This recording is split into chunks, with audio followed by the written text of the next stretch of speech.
YouTube, welcome back. My name is, as it was yesterday, is still Brutal. We are here. This is actually a fresh character. Level 110 Destruction Warlock, BrutallStatic. Whatever. We're here. We're in the Great Seal, okay? And right now we're going to be picking the next zone for our leveling series, our YouTube leveling series. We're going to pick Nazmir. So we're just gonna go ahead and run through this here. Still using Azeroth autopilot, still got everything set up just the way it was yesterday. Destruction, same talents, war modes on, etc, etc, etc. And we're not gonna waste any time. We're just gonna go ahead and get out of here and get going. Yesterday's video, as of this recording, yesterday's video is currently it's currently processing on YouTube. I rendered it overnight, uploaded it this morning, so hopefully everything went well with that. If not, that sucks, but hopefully everything's good there. But we're gonna go to Nazmir, and we're gonna hang out with some blood trolls and take care of business there. Nazmir is a super duper fast, easy zone. I mean, I don't know how else to describe it. Nazmir happens, or not happens, but you go through Nazmir incredibly quickly. You take care of business, and you're back at the Great Seal, stepping into things in Zuldazar before you even realize it. This zone is lickety-split. So anyway, thanks for hanging out today, YouTube and Twitch. This is, of course, a live recording, just as it was yesterday. Actually, let me turn on the chat. There's chat right there. I think we're good, man. Let's rock and roll. So when you land in Nazmir, the easiest thing for you to do... Oh, by the way, this is something I meant to mention yesterday, okay? So, Azeroth Autopilot, the leveling add-on, does a great job with their TomTom arrows. These arrows will point you in the direction you need to go to get to wherever you need to be safely, soundly, quickly. However, there are some instances, such as right now, where the arrow is going to force you a direction that is a little bit slower than a straight line. If you have gliders, which you should, whether you're Horde or Alliance, it doesn't really matter. If you have gliders, use them to your advantage. As you fly into an area, just take a note as you move into an area, fly into an area. Take note as to what you need to be doing, where you need to be going. Now, I know, because I've done this a million times, that I need to go talk to Princess Talanji up here, directly ahead of where my character is. So instead of following the arrow, I'm just gonna glide. I would fell meteorite, but I can't. Now can I, Duke Piewalker? He's a viewer who's very excited about the nerf to fell meteorites. Anyway, so I'm just gonna go ahead and glide on in.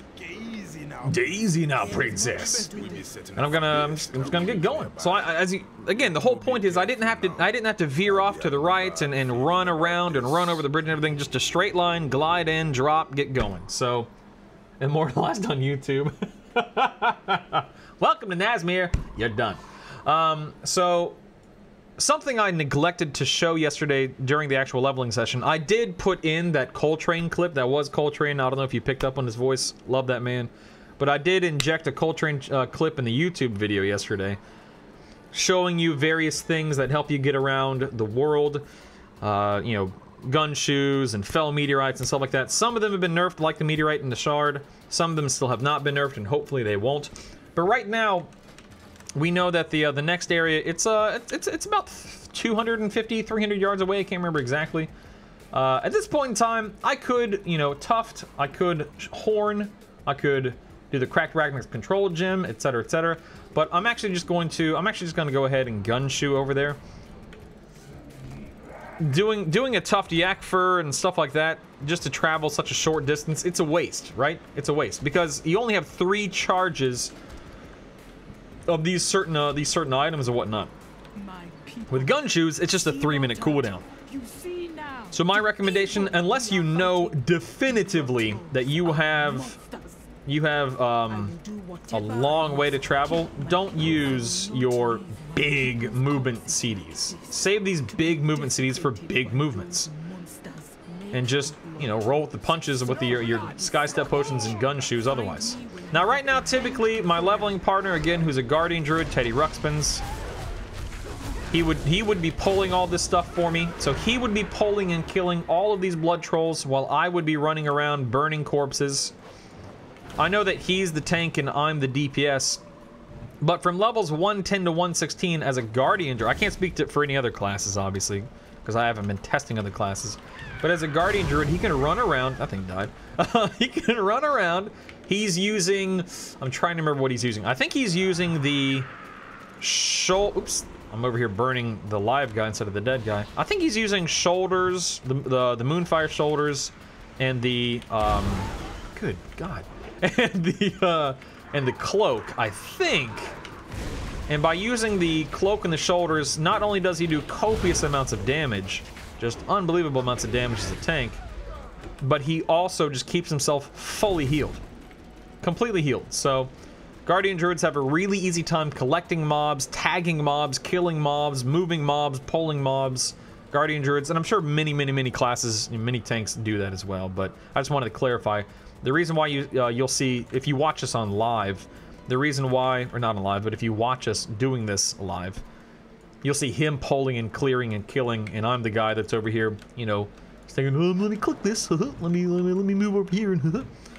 One thing about Nazmir that's really helpful, it's not necessary, it's not going to make or break your experience in Nazmir, but it's super duper helpful, are buffs. You're going to see, I think there are 7 or 8 different kinds of buffs, I can't remember, whatever, that you'll find in Nazmir that aren't available in vol'dun. They're not available in Zuldazar. They're a Nazmir specific thing. I don't know why, whatever. I can't answer for Blizzard. There are 2 right here in front of me. There's Sarlacc Tail, which is a crit buff, and then there is the Bwansamdi's Tear, which is a, I don't remember what this one does. This is a stat buff, I think. Let me see. But if you click these bad boys, yeah, all stats increased by 5%, max health reduced by 10%. Who cares about max health, right? Who cares? The thing is, there are offensive buffs, defensive buffs, and they last either 5 to 10 minutes. And then there's a buff called a Woven Idol, I think? It's deeper in the zone. I'll have to find it for you guys. And the Woven Idols are a 60-second buff, a 1-minute buff, but it increases your damage done by 30%. So as we go through these zones, I'm going to show you them. You cannot stack the offensive buffs. The Sarlacc Tail is going to take the place of Bwansamdi's Tears. As you can see here, now my crit has been increased by 10%. Don't go out of your way to pick them up, because there's no guarantee they're going to be up, because if I interact with it and I loot it, so to speak, and I apply the buff to myself, I think it's like an 8-minute respawn timer on the buffs. I timed it a week or 2 ago with the viewers, but I already forget. The point is, if you see one, grab it, because it's nothing but a good thing for you. If it's not up, whatever, man. Don't worry about it. Don't lose any sleep over it. Don't stick around for it. They're all over the place. They're everywhere. So, anyway. Oh, no! I walk up here, and Grandmata Athena had just despawned. This NPC right here, the one that just despawned, Grandmata Athena, she is the protagonist throughout this entire zone. I'll be listening to you, Mada. Here's a roasted raptor. I can't remember what this one yields, but again, this is another offensive buff. All stats increased by 5%. So that's actually better than Bwansamdi's Tear. The roasted raptor, all stats increased by 5% versus all stats increased by 5% and losing HP. So just putting it out there. Keep your eye out for all of them. There are ones that increase your leech to help you heal. There are Krogwa's Ire. Krogwa is a frog Loa. I love him. One of my favorite characters in the expansion. Krogwa's Ire is this big, like, purple, pink, maroon-ish flower. And it increases your damage done by 15% for 5 minutes, I think. It's an awesome little buff. But again, they're littered everywhere. And every quest hub area has a slightly different composition in terms of the buffs that are available to them. So, yeah. Now, you'll notice here on the add-on, it says, you know, it's a good time to bloodlust. Something that Zyrel and I have been working on, Zyrel, again, is the author of Azeroth Autopilot, is with the millions and millions of times that I've gone through each zone, I tried finding the quote-unquote best times and areas to bloodlust just to get yourself through the zone a little bit faster with a little bit more of your own flesh and blood intact. By the way, this right here is timed. You don't necessarily need... You're not going to kill her, by the way. She runs off like you just saw, and you get credit for the quest, and then you move on in the zone, and it's not until... Spoiler alert! It's not until the end of the zone that you kill her. So, you're going to fight her, I think, 5 times, ultimately. 4 times, and then the 5th time you eventually kill her. So, just putting it out there. Sometimes it doesn't matter how much damage you do or what you do to an NPC. It's just, yeah. This area right here, this area right here is, it's actually a full circle. You're gonna, this is where the zone ends in terms of the story, is this area right here. So you'll come back, you'll go down these little ramps, and then the final fight takes place right up. You don't fight that big, that's actually a raid boss. But the final fight takes place on top of whatever the heck this place is called. I don't remember. Anyway. But right now the blood trolls are going to chase you out of town, and yeah. We need to move. Hold on. Anyway, hey Bigum, good morning, buddy. Oh, thank you, Tracer. I meant antagonist. Thank you so much. You're right. I said protagonist, didn't I? I meant antagonist. No, we're the bad. No, I meant, yeah, Grandmata Athena is the primary antagonist, not the protagonist. Thank you for the clarification. By the way, this is a really good moment to talk about the fact that, and I know we're talking about, you know, stinking vocabulary, but don't be afraid. This goes for YouTube and Twitch. Do not be afraid to correct me on vocabulary, but specifically, don't be afraid to correct me, advise me, or ask questions, or anything in that manner about the leveling route, about the warlocking, or about whatever the case may be. So, you're more than welcome, Twitch, YouTube, you're more than welcome to ask questions, or even question me and what I'm doing. Please let me know, because, hey, you know what? Everyone who's been testing, everyone who's been watching, has a slightly different perspective and a slightly different experience than what I've had, I suspect. So if you think you know something that can be done better or faster, bring it up. No complaints, man. I may not agree. I may say, hey, I think it's better this way. Well, I think it's better that way. That's cool, but please, man, bring it to the table. Let's talk about it. Let's discuss it. Yeah. Okay, so here's...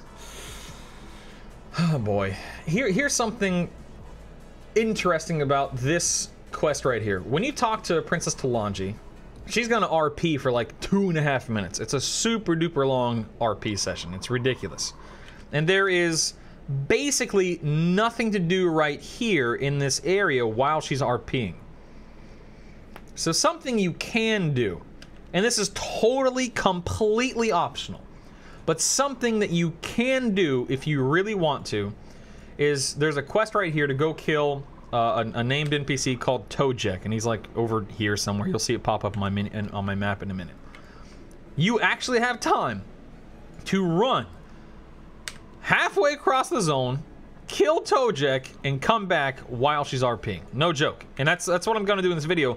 Is that something you need to do on live a week from yesterday when the expansion launches? No, absolutely not. But is it something you can do? Yeah, sure, if you want to, whatever.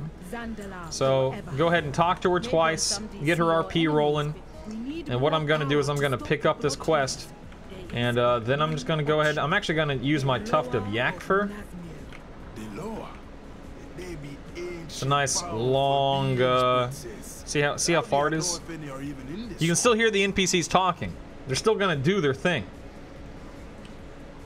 Easy now, princess. And then I'll go ahead and use my cracked Radnix thing over here. I don't think I set up a keybind or a cancel aura macro for this riding the Radnix thing, so yeah, see, here's the dude. You can't do that right now. Here, let me just click it off, whatever. I do have a pet out. Alright, here we go. Is my pet... Okay, I was about to say, is he gonna do anything, or... So anyway, just did that. Now I'll gun-shoe out of here. Super easy quest. I mean, just go and kill a dinosaur. The thing is, however, keep in mind, this area right here is an area you're going to be questing in minutes from now. You get to this area within like 10-15 minutes max. So this is not necessary. You do not have to do this, for the record, by any stretch of the imagination. It's just not something you have to do. I was gonna mount, but I aggroed something stupidly, so whatever.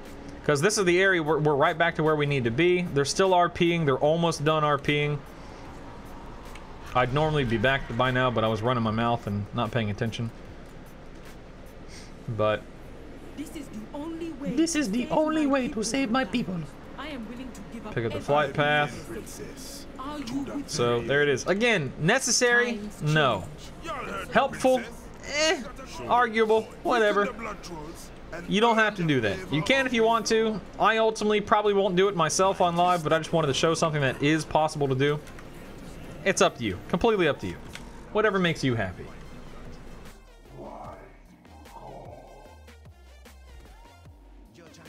Mad Kimchi, how can you continue playing Warlock, Brutal? I get fed up seeing demons. Dude! Warlocks are the best. What are you talking about, man? Warlocks for the win. I don't know. Why do you play the classes you play? I just enjoy Warlock, right? Watch yourself, fell Meteorite 200. This is your pee break. That's actually true. If this is the second zone that you go to, this will be the second zone that Teddy and I go to. You can take a break here. Grab a drink, stretch, urinate, whatever you got to do. Yeah, absolutely. Absolutely. This area is mildly annoying. You're gonna walk into here, and by the time you get to Nazmir, especially if Nazmir is your second or third zone, by the time you get to Nazmir, this place is gonna be a barren wasteland. You're gonna see corpses littering, just littering the floor, man. You're gonna be begging for things to spawn, so tags again. And this is something I said yesterday when I first started the leveling session. You have to keep in mind that Destruction, while it does a great job doing exactly what you see me doing right here, collecting, grouping, and killing, right? Boom. That was, I didn't even break a sweat. No big deal, right? The problem is, the likelihood of you being able to gather this many, oh, I forgot to tag the snapjaws back there. The likelihood of you being able to tag this many NPCs, it's just, it's not likely to happen. Possible, yes. Probable, no. And that's kind of where the strength, that's where the power of Affliction really shines through, is that you can walk into an area, and let's say that, you know, Glitch and Bigum and Mad Kimchi are in this area, and they're pulling and killing and slaying beasts left and right. I can just walk in here, agony, agony, corruption, corruption, corruption, I can just tag everything, right? No prob, lickety split, man. Whereas Destruction, I've gotta, you know, I've gotta hope and pray that I've got Conflagrate and Shadow Burn, or if I can stop and cast Immolates like I'm doing right now, and it's just, it's a bit of a headache, you know? It's a bit of a chore. Bit of a chore. It's not impossible. It's not the hardest or worst thing you'd have to do in the game, but just food for thought. Food for thought. I still plan on starting as Destruction, and then if I need to, I'll transition into Affliction. Because I'll have it set up, as should everyone, I'll have it set up to where you can literally stop what you're doing and activate. And then when you activate the other specialization, you're good to go. That should be all you have to do to switch specializations if you need to, as a Warlock or otherwise. Just so we're all on the same page.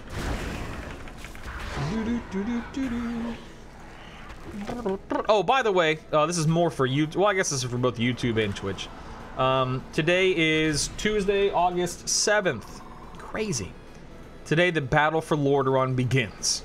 So at 11 a.m. Eastern, whatever I'm doing on the beta, I'll have to pause, timeout, jump off of the beta, jump on live, do the Battle for Lordaeron, and then I'll finish my Nazmir session after the Battle for Lordaeron.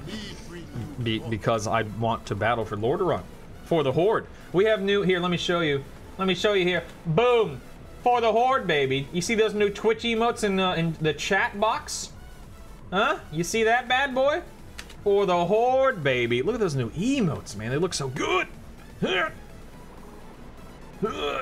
Oh, is it 10? I thought it was 11. Oh, no, it is 10. It is it 10? Oh, I've already forgotten. I don't pay attention to it anymore, apparently.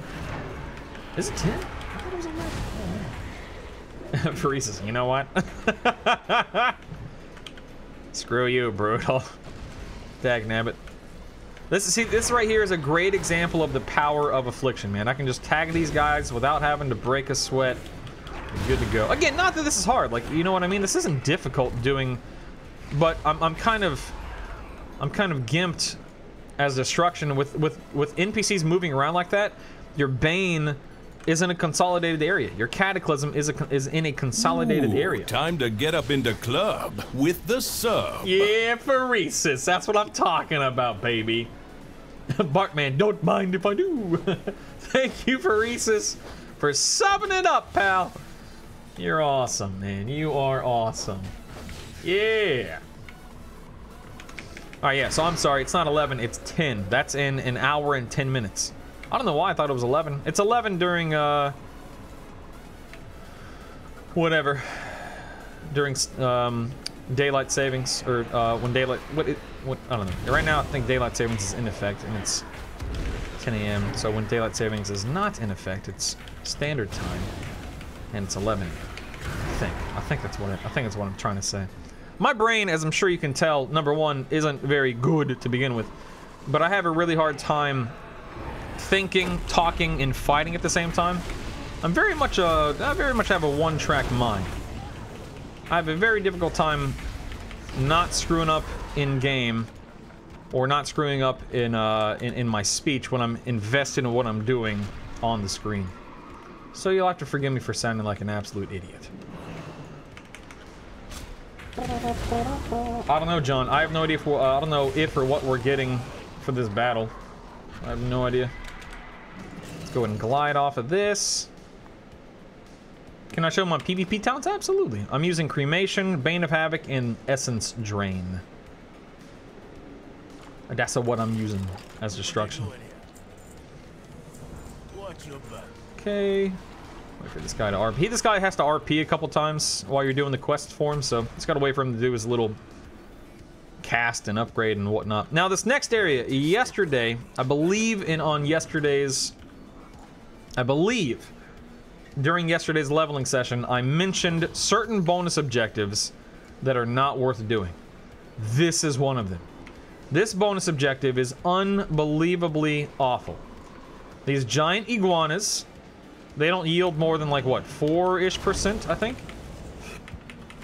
They don't give that much experience, or credit. Yeah, 4% for the iguana. These eggs are great. I mean, you run over an egg. I think each egg is worth, like, you know, 1 to 2%, no big deal. And you're thinking to yourself, well, that doesn't look too bad. Here's the problem. When I run over these eggs, this guy over here, he can't run over them. If we're grouped, you can't run over them. One person gets to run over the eggs, man. That's as of, you know, today. For all we know, that could be hot fixed by the time the game goes live next week. Unlikely, but possible. Anyway, I don't recommend doing this bonus objective because it will slow you down in most cases. Again, could things be changed and altered and improved upon and so on and so forth? Absolutely. I could be completely wrong a week from now. You know what I mean? I could be completely wrong because stuff gets improved and updated all the time, right? No big deal. I wouldn't hold your breath though. This is one of the few bonus objectives I would recommend just moving on from. Ah, I'm gonna die. This guy, by the way, does evade. He's bugged. No pun intended. Yes, I've submitted bug reports. Again, no pun intended. No, it has not been fixed. It is what it is. Apparently my pet isn't... where's your pet, man? Look at these guys. Now, you'll notice I'm over here on the side. Not a lot of people come over to this area to kill the... oh, I missed that group up there. To kill those latchers, but... wherever you can find little ticks... kill them and move on. And I'm gonna have to... let me just fear that guy. Then we'll come in here. That's a tree, get out of the way. Now, again, there are a ton of iguanas up right now because, well, it's beta and not everyone's here. That's cool and all. But I assure you, this is it's incredibly unlikely to look like this on live. Again, especially if you come to Nazmir as your second or third zone. It's just, it's I don't know why I'm killing these guys. I have this little, oh, I forgot to mention that. This little item right here that allows you to instantly kill the little ticks. Well, it's not instant, I suppose, but it does allow you to kill the ticks. It drops that stuff on the ground, that right there, and it'll kill them if they're in it. So here's another buffer here, Gnarl Root. This is a versatility buff? Yeah. Increases the versatility by 10%. Not the greatest, but hey, better than nothing, right? So Gnarl Root, versatility, blah, blah, blah. We're just collecting the 3 pieces of armor this troll NPC we're helping needs. And then we're gonna go kill a big T-Rex. But you'll notice, again, I did not target the iguanas or the eggs or anything, but I am a quarter of the way through this bonus objective. but the time that it takes you to finish the bonus objective in this area is better spent elsewhere, in my opinion. Agree, disagree? Listen, you're gonna level however the heck you want to level. I'm not your dad. I'm not your mom. You can do whatever the heck you want to do, but I wouldn't recommend it personally. It'll get hotfix next year, pretty much, John. Pretty much. Oh man, is that arrow the old quest helper? Did they bring it back? Sir Vankel, the arrow you see is part of this add-on that I'm testing and the one that we're showcasing and talking about called Azeroth Autopilot.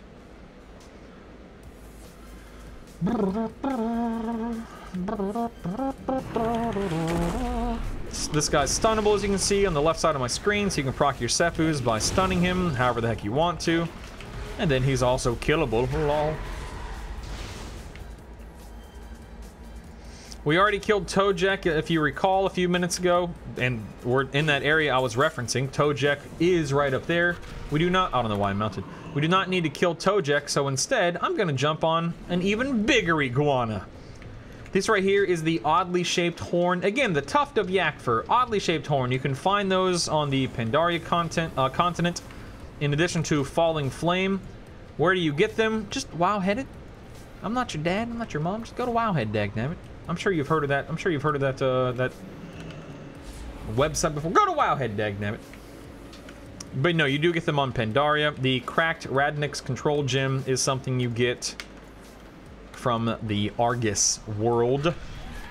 But in this area, you're just going to be clicking on some little stuff. A stone tablet, a spear or something up here in this room. Here's another buff right here, Bon Somebody's Tears. I believe these stack, is that right? No, okay, the versatility buff is considered an offensive buff, okay. Here's a little pro tip for this room right here. It is a broken spear. When you run in here, immediately run out and either mount up or use a movement speed ability, item, whatever the case may be. Because these guys that are charging in, they will aggro you and prevent you. They'll put you in combat. See how my weak orbs popped up? If you see my weak orbs, it means I'm in combat. Well, they'll put you in combat, and then you can't mount, and you can't use gun shoes and all that jazz. So, little pro tip there, little pro tip. Up here, we're going to be burning a bunch of corpses. Again, if you get to this area and pretty much everything is dead, the moment you kill something, burn it. Burn it. Okay, you'll see that the quest item just popped up on my screen. Don't forget to click your torches. There are 5 torches in the area, and I believe there are only 5 torches in the area, so you do have to interact with the specific torches you see. You gotta click on, oh, there's a little buff right there. Oh, actually, here's something that's really important to talk about. So, in regards to the buffs, you'll notice that I have the Bon Somebody's Tear buff, okay? It's a 10-minute buff. Cool, 5% stats, whatever. If you interact with the same buff, this is another Bon Somebody's Tears. If you interact with the same buff, while that buff is active on you, it will not refresh the buff. This is going to stay at 9 minutes. It's not going to refresh to 10. So, it's wasted. So, my recommendation, if you see another buff and you have that buff already enabled, take it off and then click on it to get yourself a fresh, longer lasting buff. Just trying to help. Just trying to help. I'll need to catch up on Twitch chat here. How long until Lordaeron? We've got 1 hour, 2 minutes. 1 hour, 2 minutes.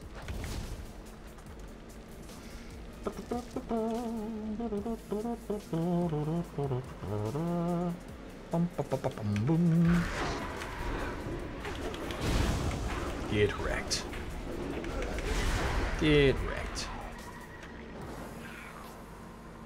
Burn those 2 corpses, and then the last 2 little torches, or whatever you want to call them, right here. So let's go ahead and pull everything here. We've got Cataclysm up. I think we'll be okay. These guys down. Why not, right? Why not? Burn. There we are. Click on the last 2 torches. Hey, Stink Pickle, what's up, man? These names. What zone to start in and what zone should fall in that order? Help! My opinion, whether it's right or wrong, quote unquote, I don't know. This is what I plan on doing, is vol'dun, Nazmir, Zuldazar. Vol'dun is first because there are some incredibly tough mobs in that zone as you approach 120. Like if you're doing vol'dun at 118 to 119, The little mini bosses and elites, of which there are many in Vol'dun, have a ton of HP. They hit pretty dang hard. They're not impossible. They're not gonna ruin your day, but I just find it, again, with testing for as long as I have been, I find Vol'dun easiest first. Nazmir second because it's super duper quick. Super duper easy. Nothing complicated.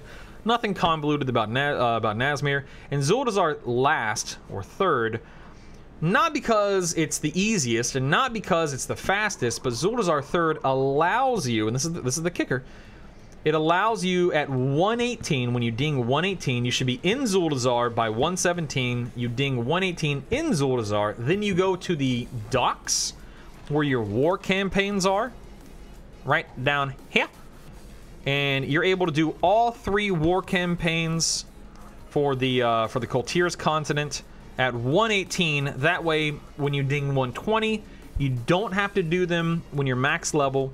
Scaling is not kicking your butt even harder at 120 than, of course, it is at 118. And you're ready to go. Man, you can start world questing. You can start getting over there. You've already unlocked everything. Do it. Will that slow you down slightly during leveling? Yeah, I find that it probably tacks on about 5 minutes to the leveling session. But is it beneficial? I think so, yes. Personally, yes.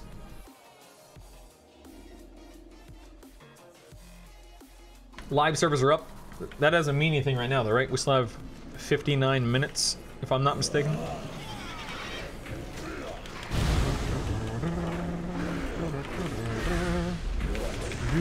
Watch me play online. I love them too. Yeah, man. I had Olive Song, who's our artist for our emote artist. I had her, or I asked her. I didn't have her, obviously. She's not at my beck and call. She has a job and a social life. The point is, I contacted her and I requested.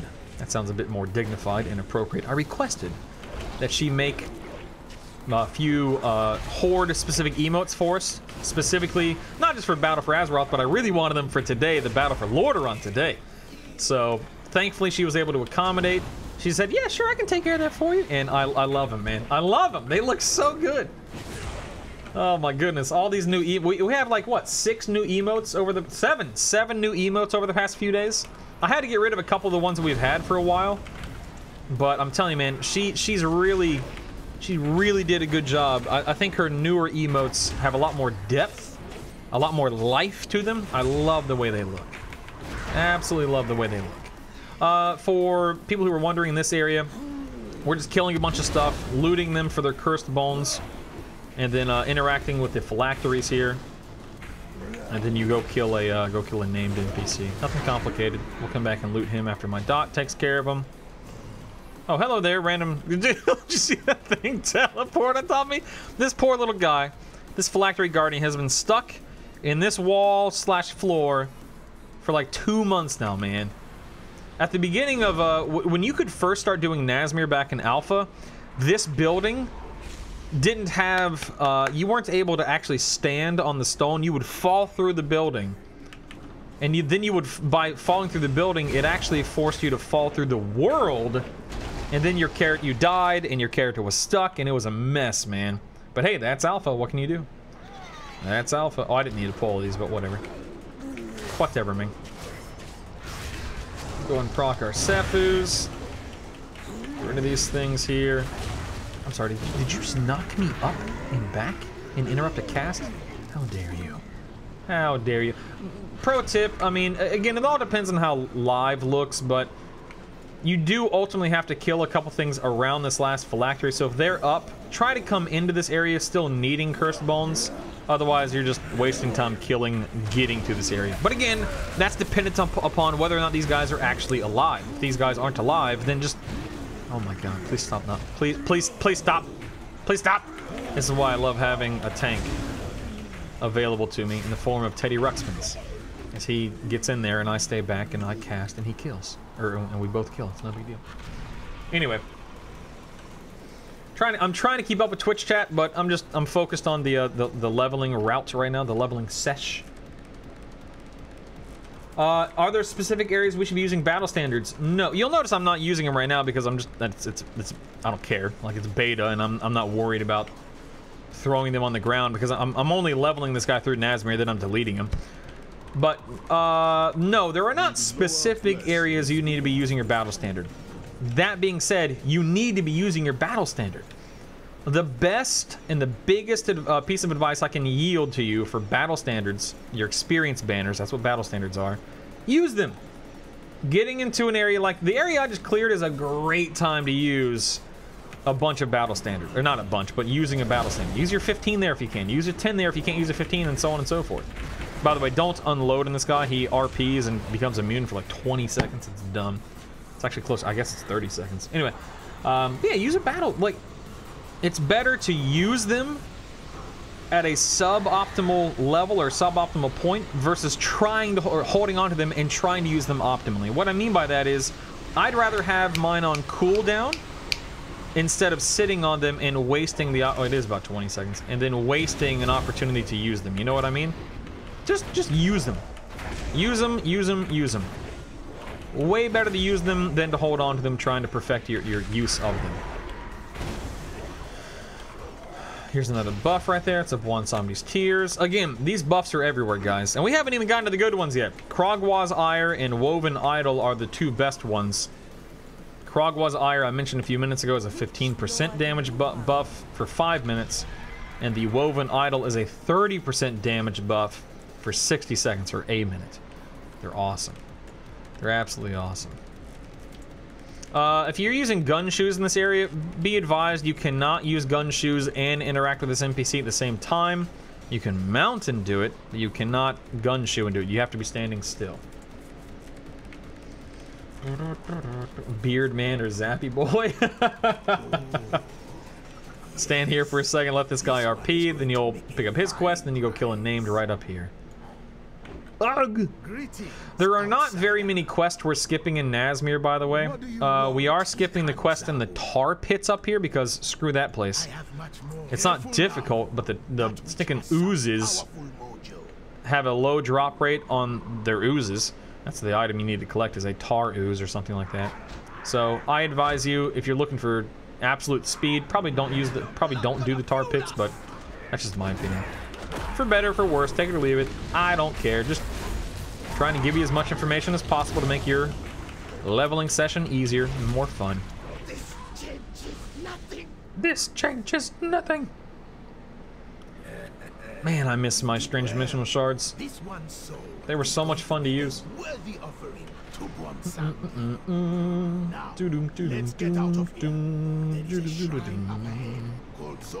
Turn this in. At this point in time, the arrow is pointing to the Flight Master guy. I don't know why. Hold on one second. Let me provide some feedback to old Zyrael real quick. Nazmir. Oh, I guess I should do this. Whatever. Nazmir. The waypoint directs you to the Flight Master when you first arrive at Wayshrine, not Wayshire, this isn't the Hobbit. Wayshrine of the Fallen. I'd recommend picking up the, what are these things called? What are they called? The Drain, okay, pick up the Drain Spirit. And the building first. Arr! So you just walk around in a circle. That makes sense. Zyrael will know what I mean. Don't worry. He's awesome. He's awesome. Hey, Lysandra, do strange dimensional shards not working? No, fell meteorites and strange dimensional shards were both nerfed about a week ago. But the cracked Radnix control gem still works, so that's cool. Greetings, outsider. You did what? You cannot go around killing Loa. Don't say that. No, don't worry. Brutal, I tried leveling with the add-on and was really happy with it, so thanks. Don't thank me. I am not the creator, I am not the author, I am not the caretaker of that add-on. I'm a huge tester. I test the crap out of it. But I am not the guy who made it, so thanks Zyrael. You can thank me for testing it. You're welcome, but I am not the creator, man. I ain't stealing credit for something I didn't do. Blood Throne women are in charge of the war parties, so you will need I don't know off the top of my head. Nut Clop, good God, what a name. But yeah, they did lower the requirements for leveling a little bit in that level range, yes. They made it a tiny bit faster and easier. Big V, what's up, baby? Good morning, Versilis. Always a pleasure, sir.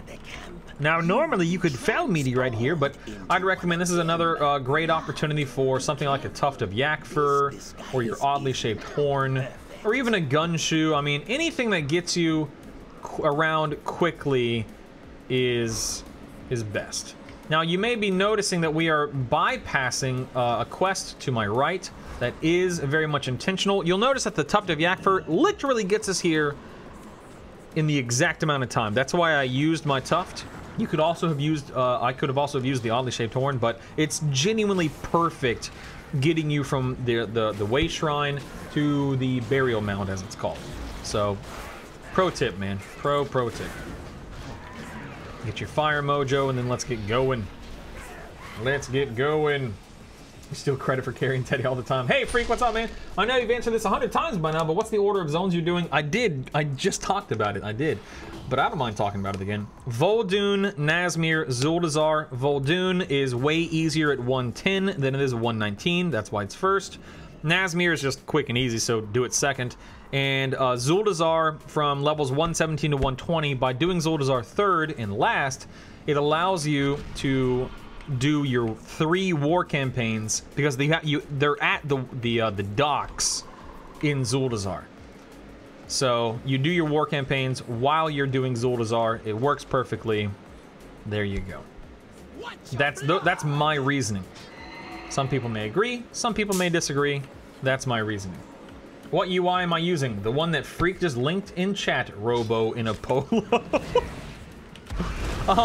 So I like to start over here where the name spawns to get the blood fetish off of her corpse. You can run, like right now, so by the way, on live, if this NPC was going to be, if we were going to be waiting for a respawn, then one of us would be running around, killing and clicking to get credit for the bonus objective. The reason why I'm not really leaving the area is because I'm by myself. Like, I don't want to leave the area, walk 50 yards away, and then come back for the named NPC. It's beta, I'm not trying to min-max that much, whatever. But on live, if you're leveling with a partner, it's a really good idea if you're waiting for a spawn and you have something like a bonus objective to do. Yeah, you should, one of you should, oh, make sure you do loot. One of you should be, you know, gaining credit for the group, and the other person should be camping whatever you need to be camping so you can tag it and take advantage of that. That's my perspective.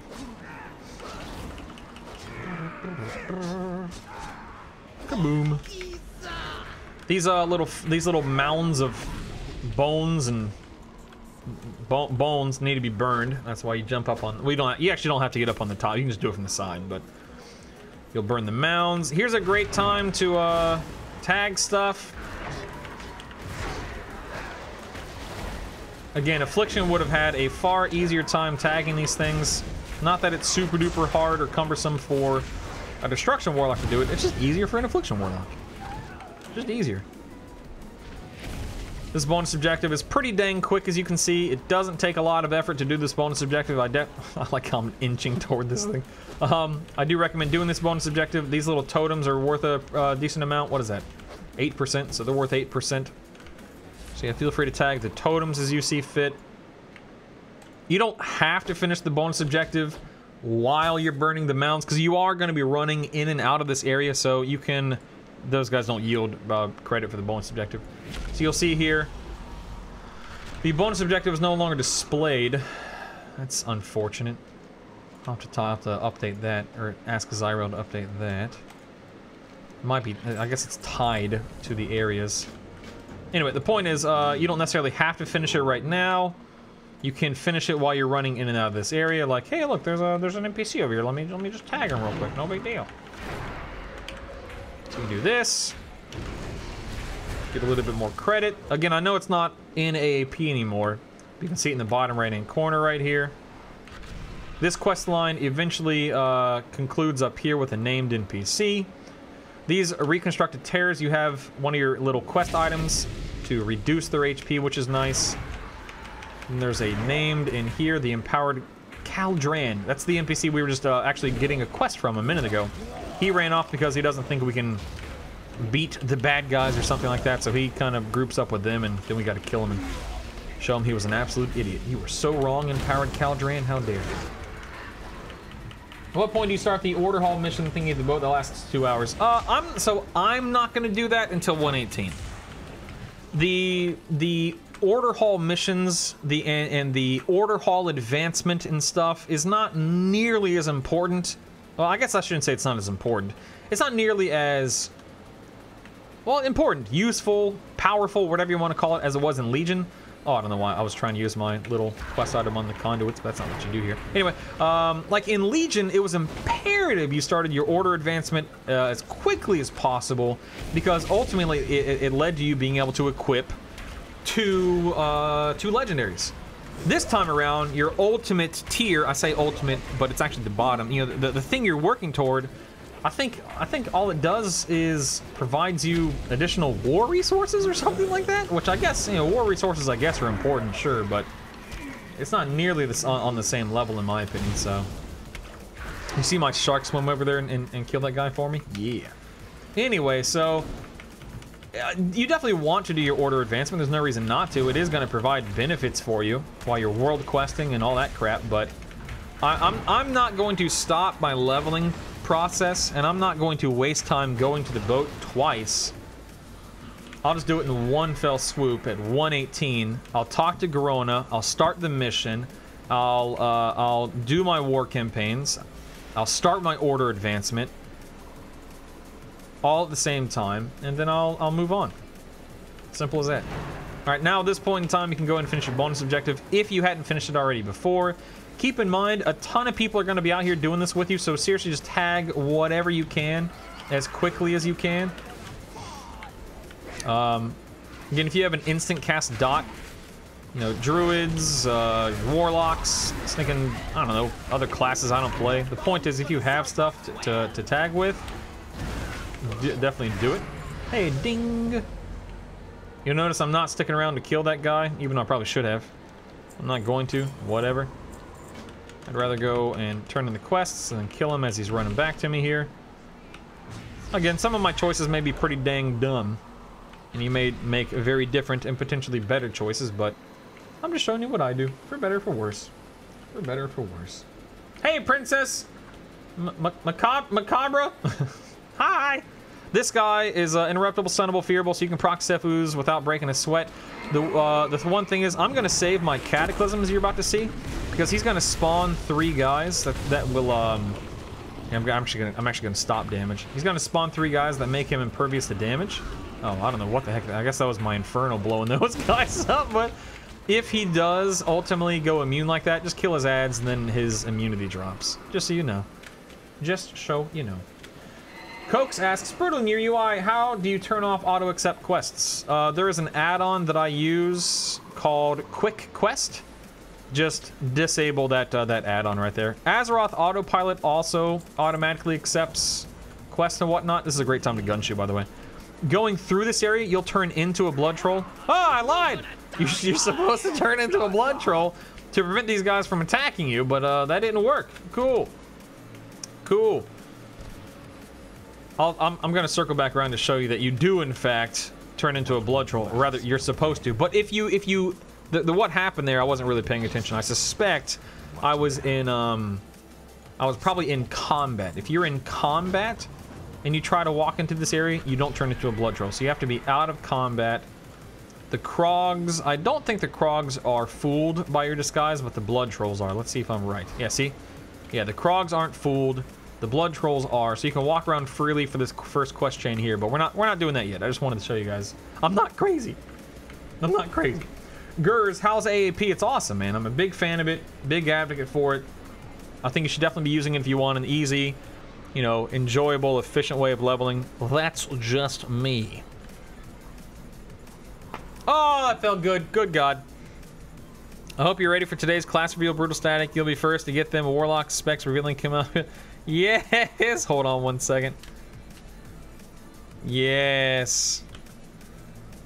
Yes. Hold on one second. I've got to I gotta tweet something real quick. There we go. There we go. I have been I'm a big fan of this brand, this company, this guy, Realm 1. You can find him on Twitter, Realm 1 Store. His website. Let me just make sure I'm relaying this information correctly to you. His website is realm1store.com. He also has an Etsy store. He has these awesome designs. I mean, here. In fact, I'm gonna show it on the video. This isn't an ad. This isn't a sponsorship. He's not paying me to do this. Just to be absolutely clear and authentic with you guys. But I absolutely love this guy's designs. So stinking cool, man. But it's a lot of what he does is World of Warcraft related, and he just came out with a bunch of new designs for for Battle for Azeroth. And anyway, go to his store if you want, and it's based out of the UK, so shipping can take a little bit longer than normal, but I'm telling you, man, he's got some really cool designs. I have a Warlock hoodie and a Hunter hoodie of his that I've purchased before, and he's sending me some Warlock stuff that I'm super duper excited about. So the Warlock reveal is today is why I'm bringing it up. He's been revealing a new class design every day leading up to BFA, and the Warlock reveal is today. Oh yeah. Oh, it's a Stone Bloom. This is one of the defensive buffs. It reduces all damage taken by 10%. Let me go ahead and gather some little snakes here. Now, this is one of those quests to where it's really helpful to have a partner. One partner can run around and start pulling the Sethrak. The other partner can be clicking these cages and getting this quest. Then in the cave right here is Sithis, Fangcaller Sithis. You got to kill him for a gem. Boop. So make sure you loot him. I know I'm missing some chat right now from the chat room, guys. I'm really trying to get through this zone. Not as quickly as I can, obviously, but quickly enough. We have the Battle for Lordaeron coming up in about 40 minutes. So I want to make sure that I'm not lollygagging too much, otherwise this is going to take all day. And I don't want it to take all day. These YouTube videos are going to be pretty long to begin with, and I'd prefer not to have them be 5 hours. 3 hours is long enough, you know what I mean? Chicken, I don't play a specialization for an expansion, Chicken. I play... What in the world is... My foot is interacting with something. What is this? Oh, it's a cable. No big deal. I don't play a specialization for an expansion. I play a class. I play the Warlock class, Chicken. That means I play Destruction, I play Demo, I play Affliction based on what is needed on any given dungeon, raid, encounter, whatever the case may be. So, I'm not married to a specialization. I play a Warlock. I don't want to play a third of my class, I want to play my class. I don't want to say it's negligible, Lysandra. Lysandra asked if it's better to, you know, group or better to solo or whatever based on the experience gains from killing NPCs. It's not negligible. It definitely adds up. Like, I'm getting 600 for these guys, and I'd get less if I had 2, 3, or 4 people in my group. But ultimately, I do think leveling with a partner, or, you know, a couple people, whatever your preference is, I do think it's going to be a little bit faster for most people. I suspect that World First is going to be, you know, probably a group of people, just because of some exploit they tap into. That's my suspicion. That's how it typically goes. But a lot of the world's fastest levelers will do it solo. My fastest time, 5.5 hours, but that was with fell meteorites before they were nerfed.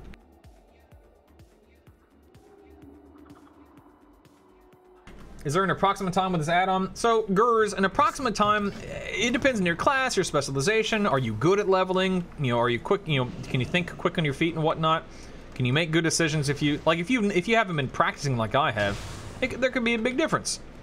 That being said, the average time using this add-on is likely. Is this person like? Oh wait, nah, that's a. What are you doing, dude? Just thinking, nuke him. Yeah. By the way, use your extraction mode from this quest. Don't try to DPS him like this weird mage is doing. Anyway,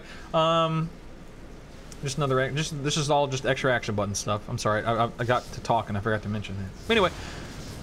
The average time shouldn't be too long. Like, I think the average player using Azeroth Autopilot can easily ding 120 8 hours. 7 hours if you're pretty quick, 6 hours if you've been practicing, or if you're just a better player than me. But if if it takes you 10 or 12 hours, that's fine too. It's gonna take you however long it takes you, right? Like, it's no big deal. Oops, I forgot to put my thing in. Here we go. It'll take you however long it takes you. Try not to aggro anything on your way out here, guys. It's not that big of a deal if you do. But remember, you're going into this area, and you're going to be turned into a blood troll. And you want to be able to get through this area without getting slapped around by a bunch of jerks. Again, you'll notice that gun shoes pretty much gets you here perfectly. And again, friendly reminder, make a cancel or a macro.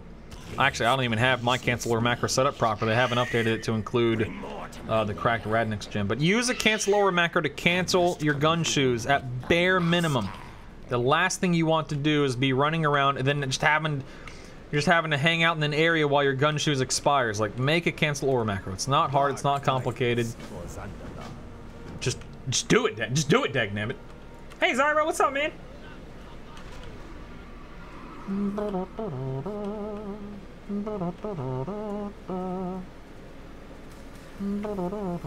Yeah, isn't it? I thought it was 11 a.m. Isn't it 11 a.m.? Dude, okay, now I'm confused now. Hold on. Earlier, I said that the reset happens at 11, and someone said, no, Brutal, it happens at 10. And then I'm like, no, it happens. Oh, it does happen. Doesn't the server reset happen at 11 a.m. Eastern? That's what I said to begin with, and then people corrected me to 10. I swear it happens at 11, doesn't it? Yeah, it's 11. When we're dealing in the fall, when there's, you know, the fall back, when we gain an hour, it shifts to 10. Yeah, it happens at 11. Thank you. Thank you. That's what I thought, baby. Thank you. That's what I thought. Anyway, there are some different slash new buffs in this area. This is where you can get a woven idol. This isn't the first woven idol you're going to come in contact with. There is one at the very start of the zone. But anyway, there's a woven idol on a table over here we can pick up. Krogwa's ire is here.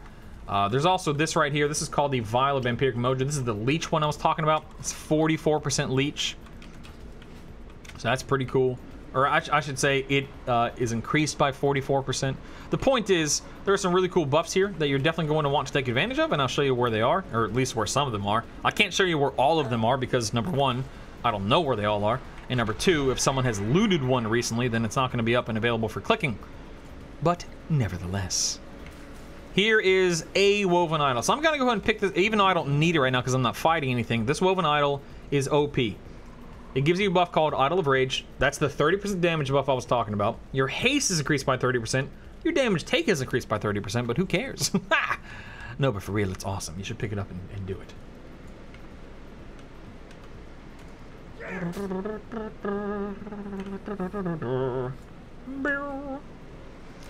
I really want to find that Krogwa's ire. It's that big purple, pink, maroonish flower I was talking about. They're usually up on the hills somewhere, but I can't remember exactly where they are. We'll encounter them. We'll encounter them. Let's see here. How do I get the 5% experience gem? So if you're a miner, not like, you know, under the age of 18, but if you can mine, you can mine monolite ore and any other kind of ore. There's a Krogwa's eye right there. Right here. We haven't seen this one yet. Oh, you'll notice, by the way, that the Vampiric Brew and the Krogwa's ire, they do stack. It's awesome. This fortifies you, increasing damage done by 15%. Anyway, but if you have the mining profession, you can mine ore in an area. Here's another woven idol, and another vial, and another roasted raptor. And by mining and prospecting that ore, that gives you the opportunity to, it gives you a chance, not a guarantee, but it gives you a chance to get a red gem. There's also that quest in vol'dun that awards a red gem. What else? What else? You can go to the auction house and buy a rubelite, or the insightful rubelite, which is what the actual experience gem is called. So there are a few different ways to do it. Depends on how much time and, frankly, money you want to invest in it. You get experience from delivering Blingtron 6000. I don't know the answer to that question, Yarko. I actually don't know. I have not tested that. I don't have a way to test it. I'm not an engineer, so that's a good question. I doubt it. That's a good question. Siege of Lordaeron's not for another hour and a half. Disguise is gone. But why does mine still work? I think this. All right, this bonus objective super easy, barely an inconvenience. Yeah, that's a callback. Or not a callback. That's a nod. Super easy, barely an inconvenience. We'll go ahead and pull these guys. Bonus objective is getting done, son. Oh, little demon hunter's helping me there. Hi, demon hunter. Hi. This there are 3 NPCs you need to kill. This one's dead, so I'm actually gonna go ahead and run up here and kill Blood Priestess, or Full Blood Priestess, I guess I should say. These stupid NPCs have a really annoying ability. I don't know what it's called. I've never really paid attention, but to where they'll like turn into a pool of blood, and then you can't attack them for a short amount of time. I'll show you on the I'll show you on this NPC what I mean. While you're running around, a couple of things to keep in mind. Is that a flask of blood? I don't remember what this buff does. What does that do? The potion fills you with furious rage, increasing haste by 25% and damage taken by 25%. If you like haste, there you go. Anyway, make sure you're clicking the Mojo Brewing Cauldron and then these little cages.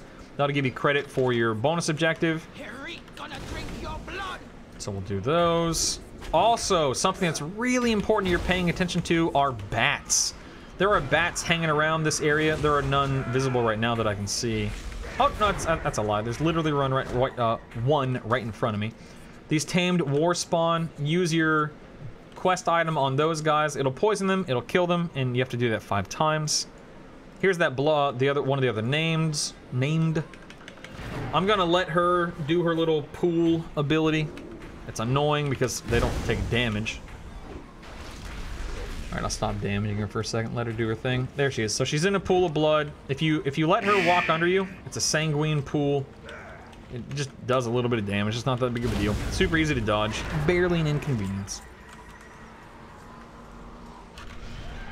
So just look out for things you can kill, click, and bats. That's all. That's all you need to worry about. Very, very easy bonus objective, very easy quest hub here. Nothing complicated, nothing spectacular. Business as usual. Again, friendly reminder, if you're leveling with a partner, one of you should be pulling and killing, one of you should be clicking.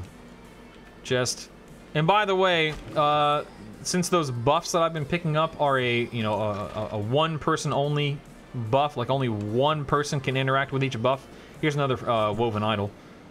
Bloop, give me that damage bonus, baby. Make sure that the person who is assigned to killing and pulling is the one getting the buffs, and the person assigned to clicking, well, they aren't getting the buffs because that'd be a waste. An absolute waste. You can see this this Idol of Rage. I love this Idol of Rage buff, man. 30% increased damage. Yes, please. Yes, please. Almost done with the bonus objective. Just need to go kill one more named up here. We'll get one more bat.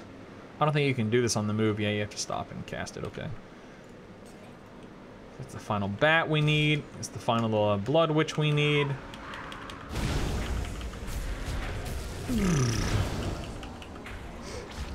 Chronic, yeah. Oh, I didn't really finish answering that question, did I? Yeah. So once you finish mining and oops, I didn't mean to pull the bat. I just wanted to tag the rider. Once you finish prospecting and you get a red gem, or you find a red gem, or you buy a red gem, yes, you do have to be a jewel crafter to actually craft the experience gem, of course, yes.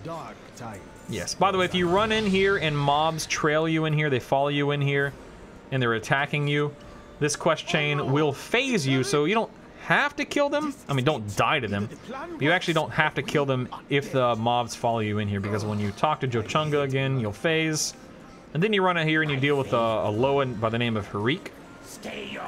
Once you walk onto this platform, immediately talk to Jochunga. He will, you'll know that you are progressing on the quest when you're shivering like this, cowering in fear in front of Harik. Go ahead and preemptively target Harik.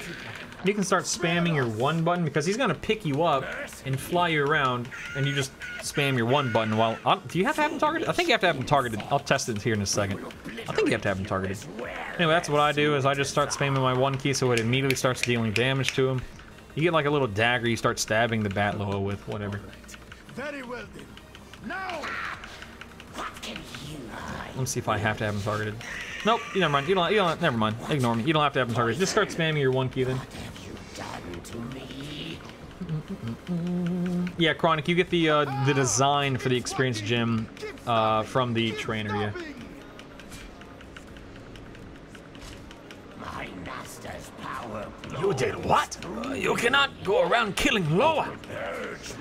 This quest chain, you're gonna get thrown down to this giant pit. I fell into the pit. You fell into the pit. Anyway, and when you're in the pit, it RPs for a minute or so, so you can't really do anything when you're in the pit for the first minute-ish. It's probably not that long, but nevertheless. You'll notice you land. Can't do anything. I think you're supposed to be like. There we go. I was about to say you're supposed to be, you know, lying down like Joe Chunga here, pretending to be dead. He limps off because you beat him up because you're awesome. And he does that whole "I'll come back for you later" trope. Whatever, man. Whatever.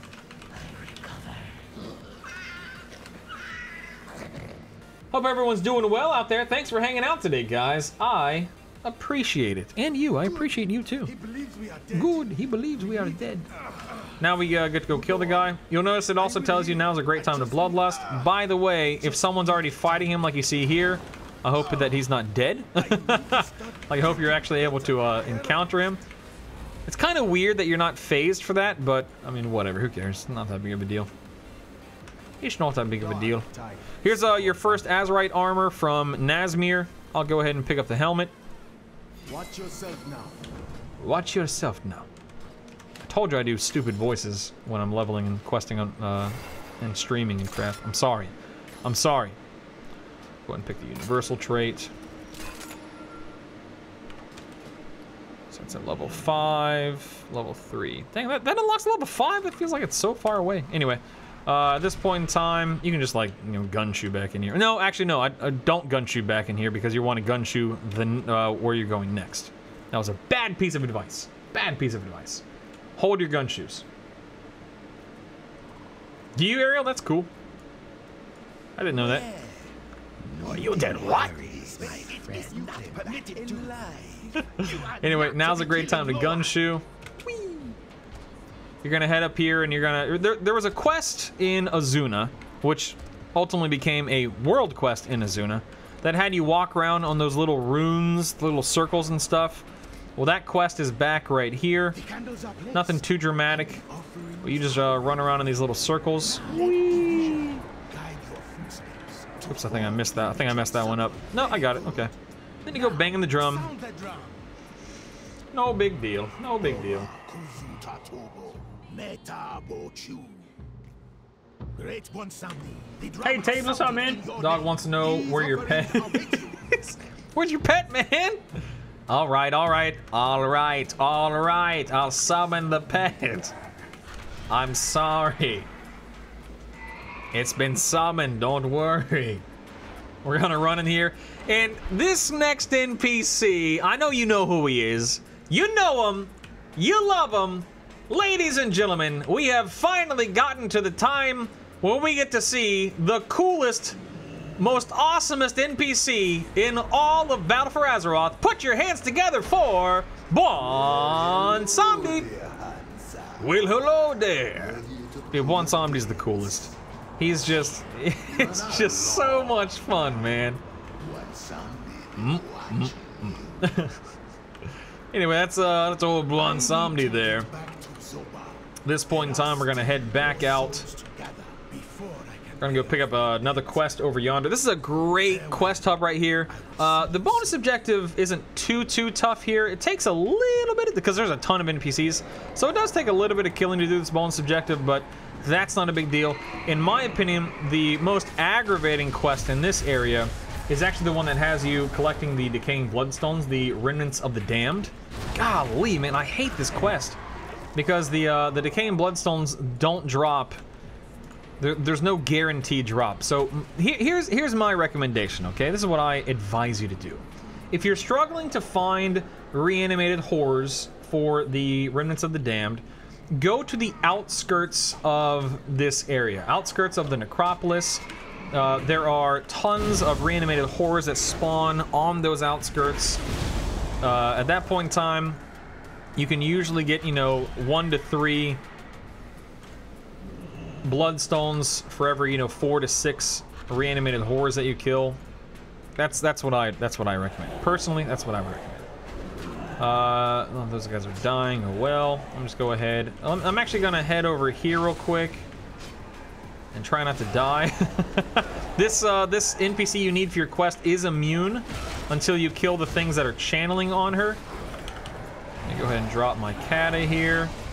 And we'll demon fire everything down. I'll do a rain of fire just for simplicity's sake. Whatever, right? No big deal. We'll go ahead and proc our Sephuz. Oh, no, never mind. Apparently we couldn't proc our... Oh my god, what the heck just did... Sweet mother of Jehoshaphat, did you see that Death Knight? Holy cow, man. That Death Knight, thank God I tagged her. Sweet day in the morning, that was insane. That was a mighty, mighty blow of some sort. Stinking Death Knights. The reanimated horrors also spawn down here in I think some of the buildings over here, so just keep that in mind. I'm just trying to show you where I know they spawn. They're not, number one, there's no guarantee all of these guys are going to be up when you're doing this. Excuse me, sir? Who's attacking me? Hello? Excuse me? There's no guarantee they're all gonna be up, so keep that in mind. So you definitely just want to keep, this is actually the earliest I've ever completed this quest. So you just want to keep your eyes open and do what you got to do to get the credit for the whatchamacallits. Definitely click as many blood. I know I skipped a few back there. Apparently someone's trying to trade me something. Cool, whatever. I don't care. Boop!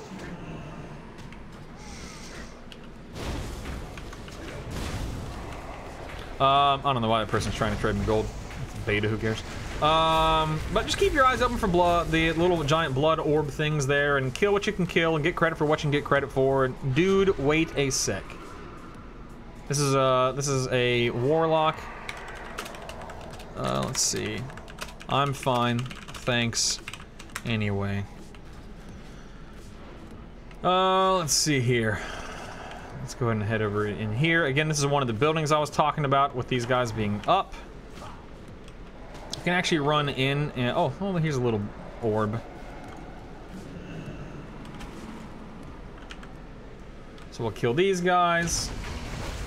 Not whores, horrors. Horrors. Listen, maybe I'm saying it a little oddly. Whatever, man. Whatever. This is beta, Bigum. Yes, this is beta. Horrors. Horrors. Horrors. Listen, you know what I'm trying to say. There are 5 Vial desecrations you need to take care of while you're in this area. I find it's easiest to do the one on the wall here, the 2 right there, and then there's 2 in the building. I guess there are more in the area, but those are the 5 that I always click. Make sure you pick up this quest. This quest, again, I'm telling you, this is a great little hub for experience, man. Like, you spend 5 minutes here, and you get like a third of, well, maybe not a third, but you get a lot. You get a lot of experience. I've never really paid attention to how much you get, but I know you get a lot.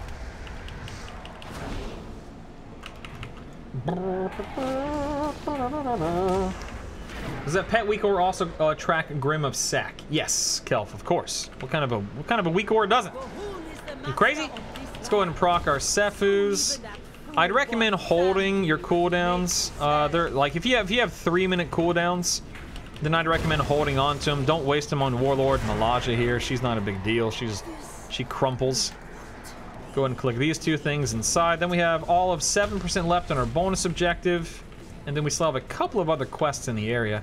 I think these things yield 6%, or do they yield 7%? We're about to find out. Okay, they yield at least 7%, if not 8, whatever. At this point in time, hold on to your Sky Step potions. Don't waste or use any right now, because you are going to want your gun shoes and your Sky Step potions coming out of these areas. So make sure you have those available to you. At this point, you're just going to run inside.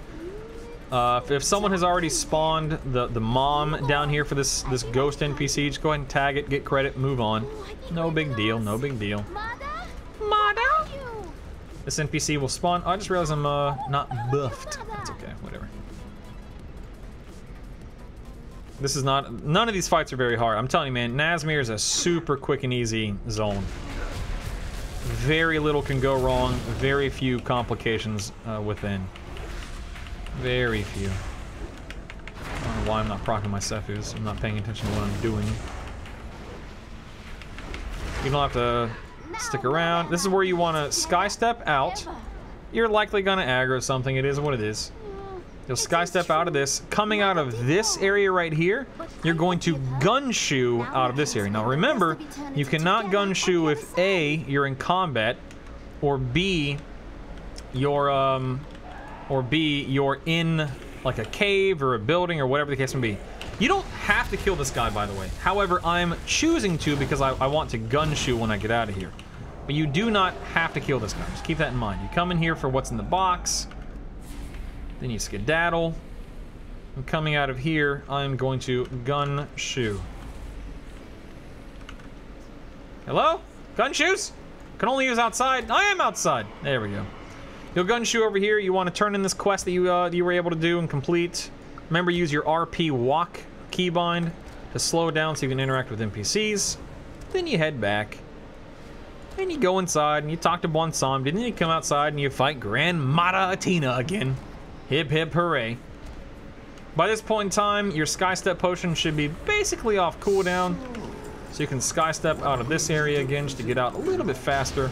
Come to the Court of Spirits. The Court of Spirits. Time will be finalizing our... Remember to use momentum to your advantage like that right there.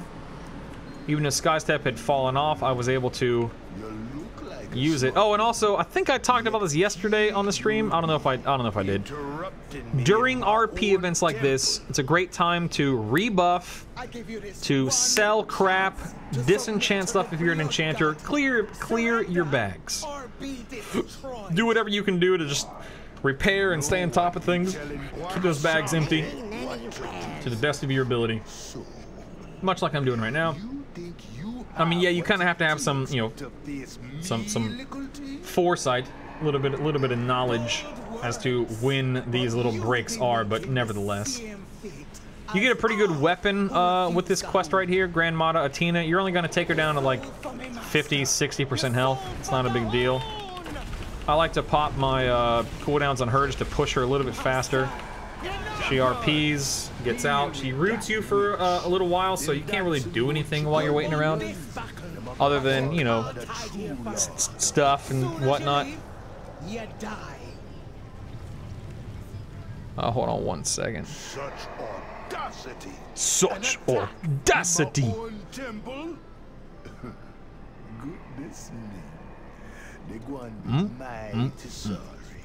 Let's go ahead and talk to Bonsam. Again, you get a really nice, I mean, depends on how nice is to you, I guess. At a higher level, this would have been a lovely upgrade for me, but of course I'm level 111.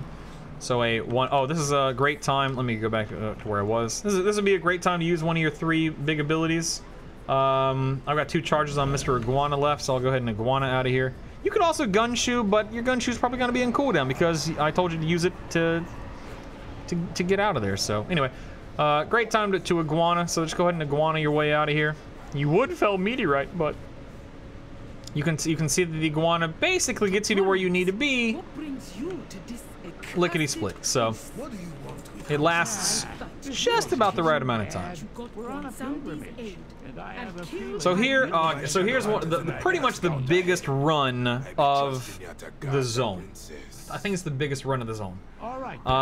This right here is where I would recommend you conserve your saving your falling flame for if you have that item. Again, please, if you're using something like falling flame, pay attention. Yes, the arrow is there to be helpful. It is not always pointing in the exact direction you need to go. The arrow is pointing you to go up and around. So if I falling flame and the direction the arrow is actually pointing me, I'm gonna be way off course. So take an extra second, line it up, launch it out. Here we go, baby. Here we go. You can skip your waypoints, that way you know exactly where you need to be. You're going to overshoot by a few yards, but nothing that a simple glider can't fix. I promise you, even though you overshoot it by a few yards, this is way faster. Way faster. So, just putting it out there, man. We're just putting it out there. Just putting that out there. Hey, Zerellum, what's up, baby? Are you gonna be stacking 25 Legion quests? I don't have 25 Legion quests, Ims. I have like 20 quests. And I don't even Loktar Ogar, man. I don't know, man. We'll see. Loktar Ogar. We'll see. I think I have like 20 quests at most, so. Okay, so here's something interesting about this bonus objective that I was told about. I didn't discover this, but I was told about this yesterday or the day before, a day or two ago. This bonus objective is super easy. I mean, God, this is like the easiest bonus objective there is. But there's actually even an easier way to do it, and I'm gonna show you how. This may not work on live. They may hotfix this, whatever. So here's what's goofy, okay? If you walk up to one of these Maw Fiend food crocodile corpse things, and you spam your right click, you get credit. Actually, it was supposed to be left click, but you can get credit twice. You get double the actual percentage. Same thing with left click. Yesterday, only right click was working for me. Now that's weird. Now my left click isn't working. The point is, like, if you spam your click, it'll give you credit for them. It'll give you double the credit, I guess is what I'm trying to say. I swear yesterday it was my left click that was giving me credit, not my right click. See, now my right click didn't do that. Maybe I'm just not clicking fast enough. I hate when I make a fool of myself. For shame, Brutal, for shame. The point is, you can get double the credit if you're quick enough. You just have to click them really, really quickly. So, let's see if I can do it again. No, that one didn't work.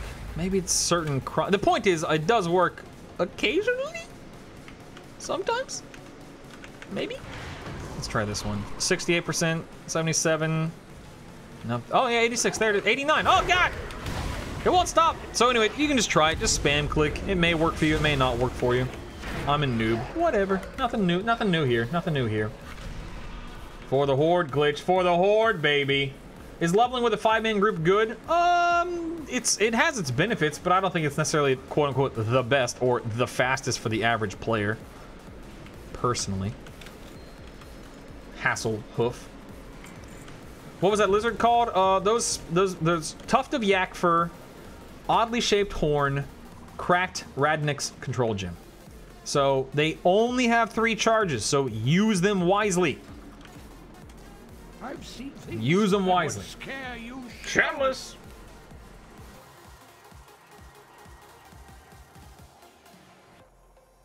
Rory, Roger, I will be leveling with 1 person. I'll be playing my Warlock.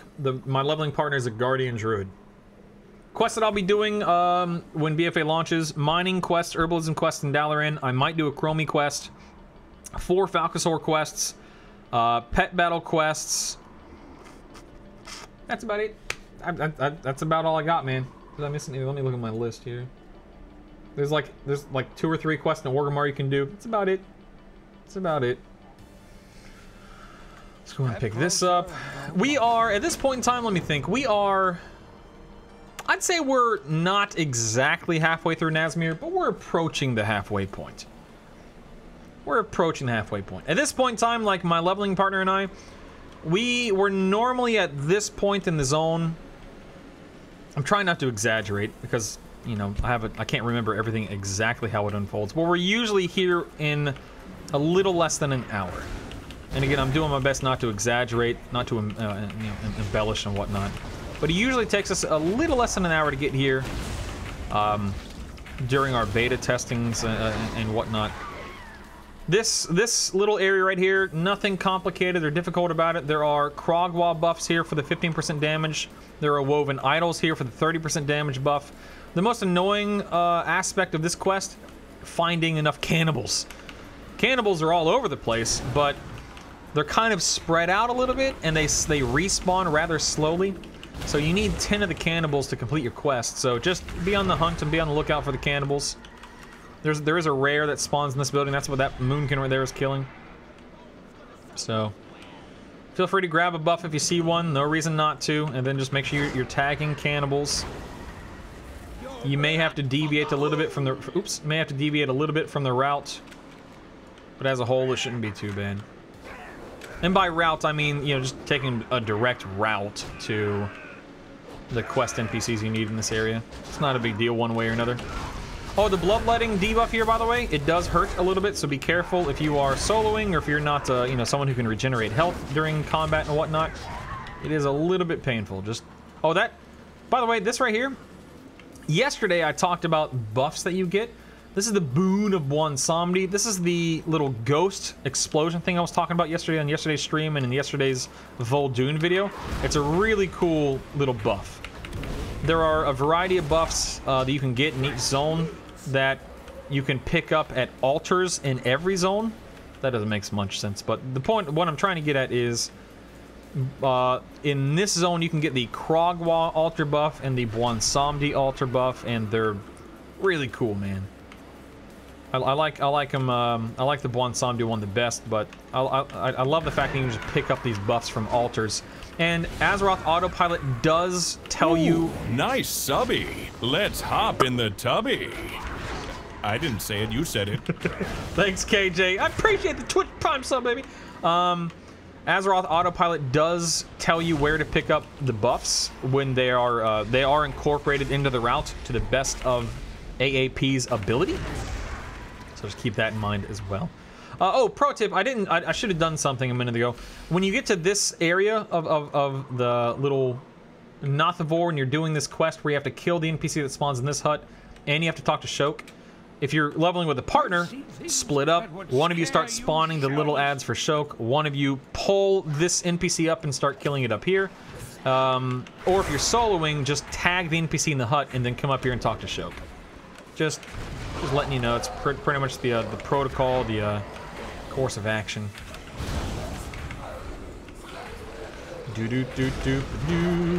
Named spawns after a minute. Let me just go ahead and pop a cooldown here, no big deal. Pop some cooldowns. Just want to get through this as quickly as possible. You can just gun shoot out of this area. There's a lot of like weaving and whatnot, so if you jumped on one of those big, you know, NPCs, the tuft of yak fur, the oddly shaped horn, whatever, you'll probably have a little bit of a more difficult time maneuvering because it just you become so large riding on those things. I find that gun shoes are just much easier to maneuver in this area because of all the trees and the foliage and whatnot. Torga! No! So up here you're gonna locate Torga, which is a huge turtle Loa. Except he's dead. Sorry, spoiler alert. Spoiler alert.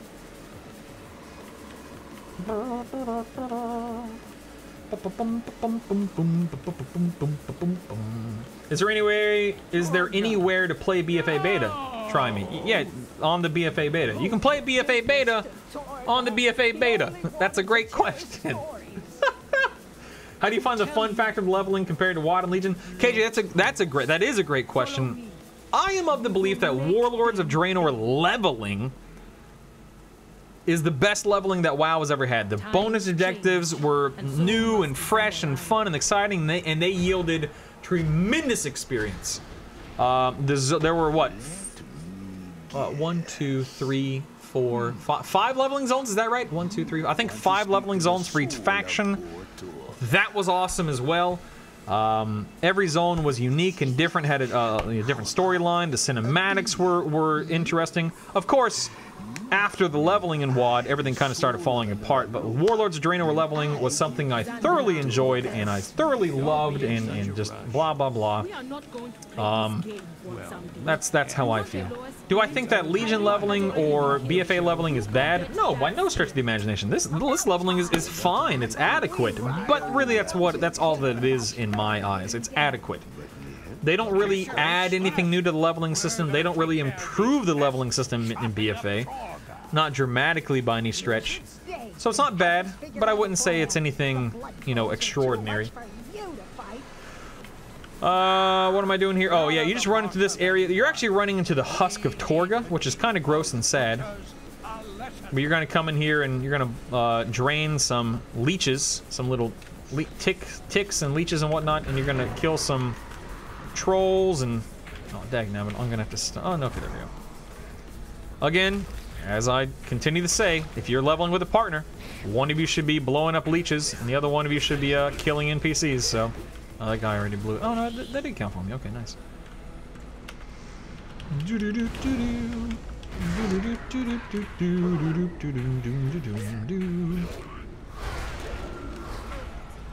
get that one? This one will take a second. These don't kill these leeches. I'm using my quest item just so you're aware. Although I'm sure you are aware, but nevertheless, just wanted to clarify that. Use your quest items on the leeches and then kill the trolls.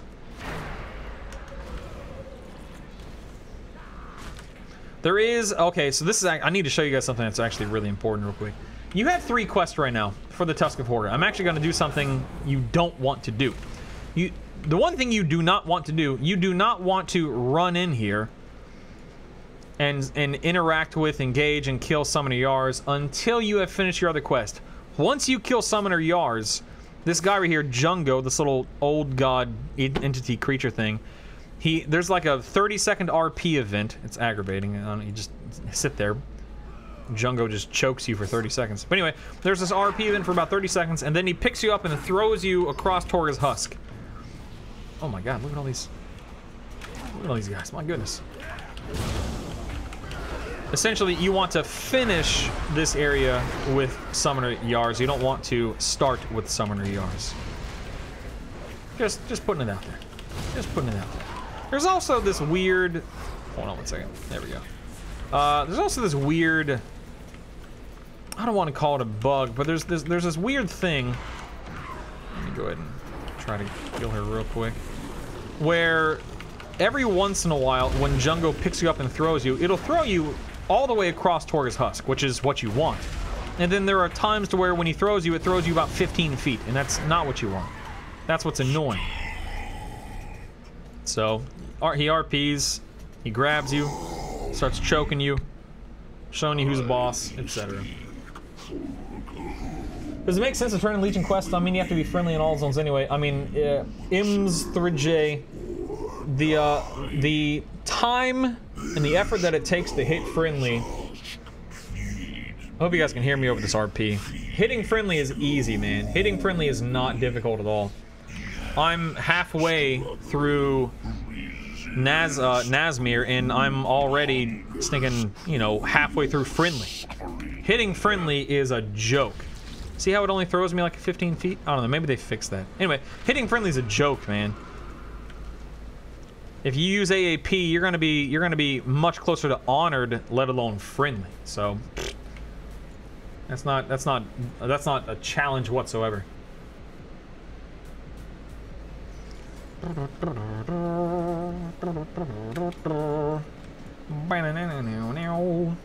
You'll notice I'm not always using my movement abilities, gun, shoes, potions, etc. I'm just trying to show you where I know or where I believe them to be the biggest benefit to you.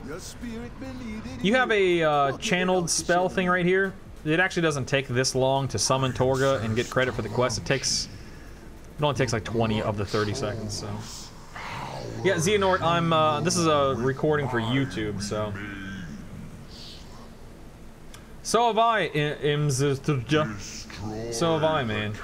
I have so few quests to turn in. It's aggravating, but what can you do? What can you do, man? Torga! No! You can definitely gun shoot into this area, assuming you didn't gun shoot out of Torga's husk. You can definitely gun shoot in here.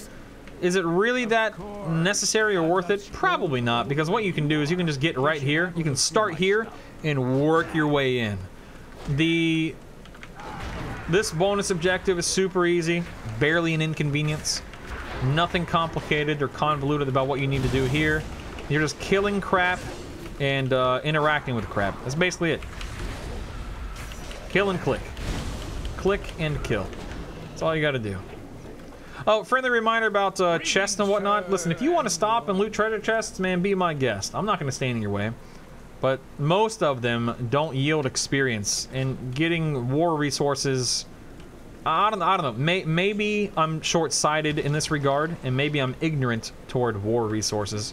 But it just doesn't seem like war resources are all that important early on. You definitely want them as the expansion continues to unfold, because you want to send out missions and advance your order hall and stuff like that on the boat and whatnot, but while you're leveling, they're just distractions in my eyes. They're not that, it's just, as far as I can tell, they're just not that important. And you get war resources, you get like, I think you get at least 100 war resources per zone by finishing the zone. And you don't need that much to start your missions and stuff like that on the boat. I don't think you need more than 100, so the point is they're not that important. The zones themselves basically give you what you need to start your boat war campaign mission quest stuff things. So, you know, whatever makes you happy. Whatever makes you happy.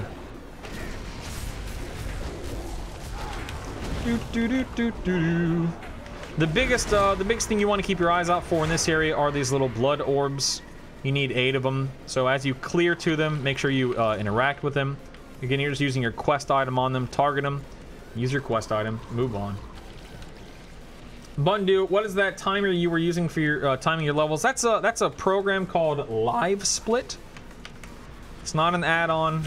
It's not a stream feature. It's just a program called Live Split.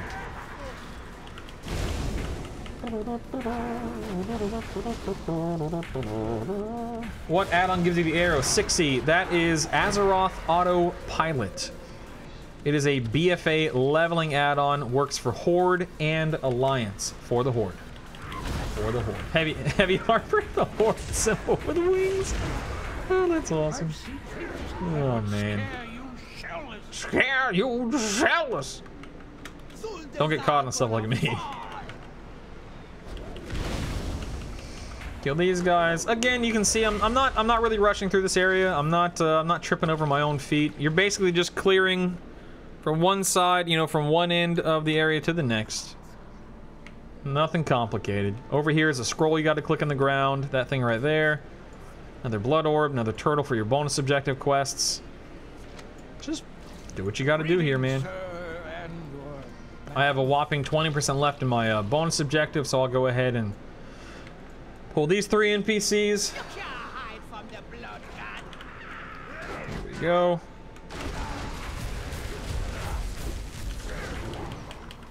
This should be all I need is once I kill these guys and talk to that turtle. Turtle? Nope, I lied. I need one more. I lied. I'll go and talk to the turtle. Ding! What am I, 112? So, again, I'm genuinely about halfway through this zone, and I just hit 112. I'm telling you, Nazmir is an experience hub. You can, I believe, I could be wrong, I get about 4 levels in Nazmir. It's pretty nuts, man. It's pretty nuts. This quest chain's silly. You use your extraction button, you turn into a hand, and then you beat up some people. I find it's just easiest to run into a collection of NPCs and then use my 2 button. Bloop. Your 3 button's a heal, I think, which you never need. And your 1 button is just this little uppercut, which doesn't affect a very large radius of NPCs. So just collect some NPCs and smack them upside the head. If you're leveling with a partner, you guys share credit. So if I go to one collection or clump of NPCs and my partner goes to another clump and collection of NPCs, what I kill gives him credit and vice versa, just so you know. Boom. Need 1 more NPC. Unbelievable. Once you kill your 50th NPC here, the hand will automatically start running away, so you don't need to direct it, guide it, move it. It'll just do its thing. Hey, Teddy, what's up, baby? If it ain't Horde, I'm bored. Go and get your next quest chain here.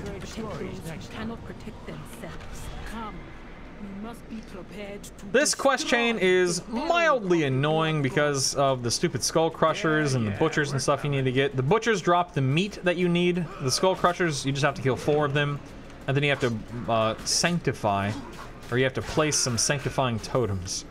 So, kill the butchers, loot them, kill the skull crushers, plant your totems, move on. Nothing complicated. Am I still enjoying the warlock? Ah, yeah, Zwoop, absolutely, my man. I love the warlock class, man. Absolutely love it. Yes, for America, the Battle for Lordaeron starts in about 52 minutes. 52, baby. For the Horde. Can we get some For the Hordes in the chat room, please? Come on, subs. Let's see some of that Horde pride, baby. Because you know, for the Horde and stuff and things.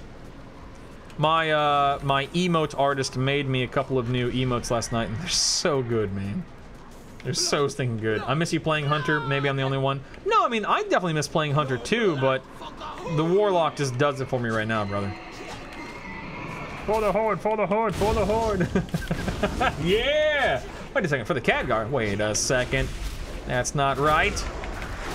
I'm not paying attention to what I'm doing. I could have killed these guys much faster and easier than I did, but whatever. Whatever. What about Legion Invasion World Quest during leveling? That's a great question, Ims. So here's the deal about Legion Invasions, okay? As of right now... Boop, boop. Is there a Legion Invasion going on? Yes, there is. As of right now, I'm level 112, as you know. Legion Invasion gives a whopping 4,800 experience at level 12, okay?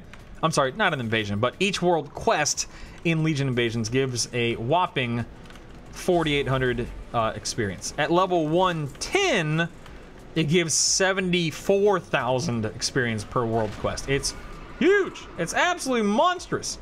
The problem is, anyone who's speed leveling is already going to be beyond level 110. They'll be 111, 112, whatever, by the time a Legion Invasion spawns, both for Europe and especially for America.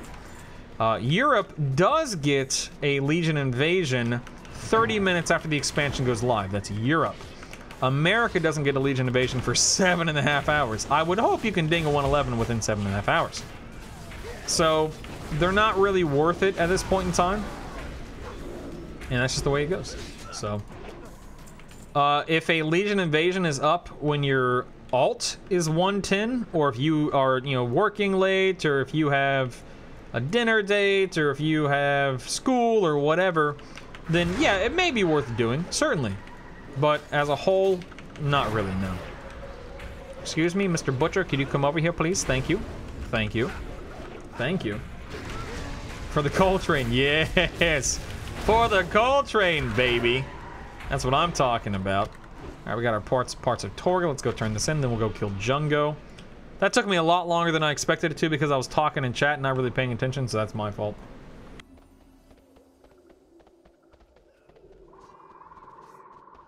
Yes, you will get it on your Paladin, Tedward. Yes, that's true. That's true. For the Teddy. Oh, man. Times change. Times So much is underlined. Torga! Your spirit be needed here. Went back to BM. I'm loving it again. No more Hottie, Haiti, however you pronounce that dog's name. What time does BFA come out in the US? 3 p.m. Pacific, 6 p.m. Eastern. For the Isaac. What is the Legion Invasion? So, not every 18.5 hours, I think. One of the 4 leveling zones on the Broken Isles becomes what's called, has a Legion Assault. Oh, he just died. No, I wasn't looking. I should have rushed in here faster than I did. Now I gotta wait for this guy to respawn. Anyway, when a Legion Assault, otherwise known as a Legion Invasion, occurs, the world quests are replaced with different world quests, and you have to deal with a bunch of demons and so on and so forth. It was designed. I think it was patch 7.1 content. I think.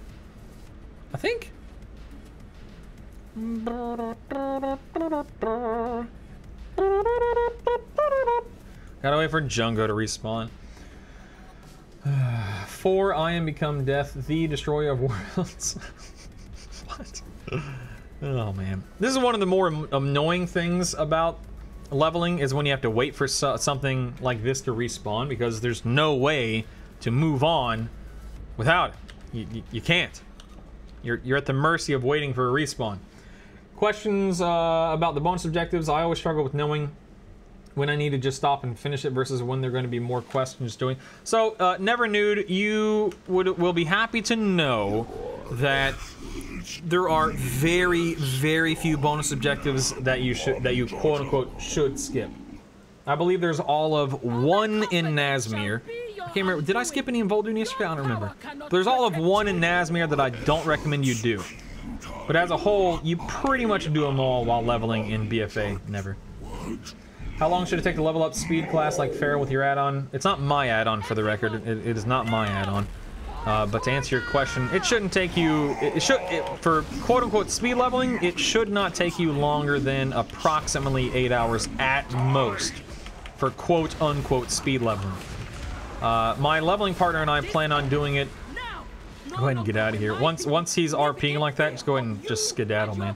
My leveling partner and I don't use your gun shoes. Not that you can. Do not use your gun shoes. But my leveling partner and I plan on doing it in about 6 hours. That's fingers crossed. That's what we're planning for. 6 hours. Time's at 10:15. Got about 45 minutes. We should be nearing, not completely done with Nazmir, but we should be nearing the end here. Once you get up here, by the way, you have to do a little, summoning of the baby Torga dude. So right here, you see we're 500 yards away. It's a great time to use either your gun shoes, which is what I'm gonna use right now, or you can use one of your big speed enhancers, but I'm gonna use gun shoes. I think it gets me where I want to go with just enough time left over on gun shoes.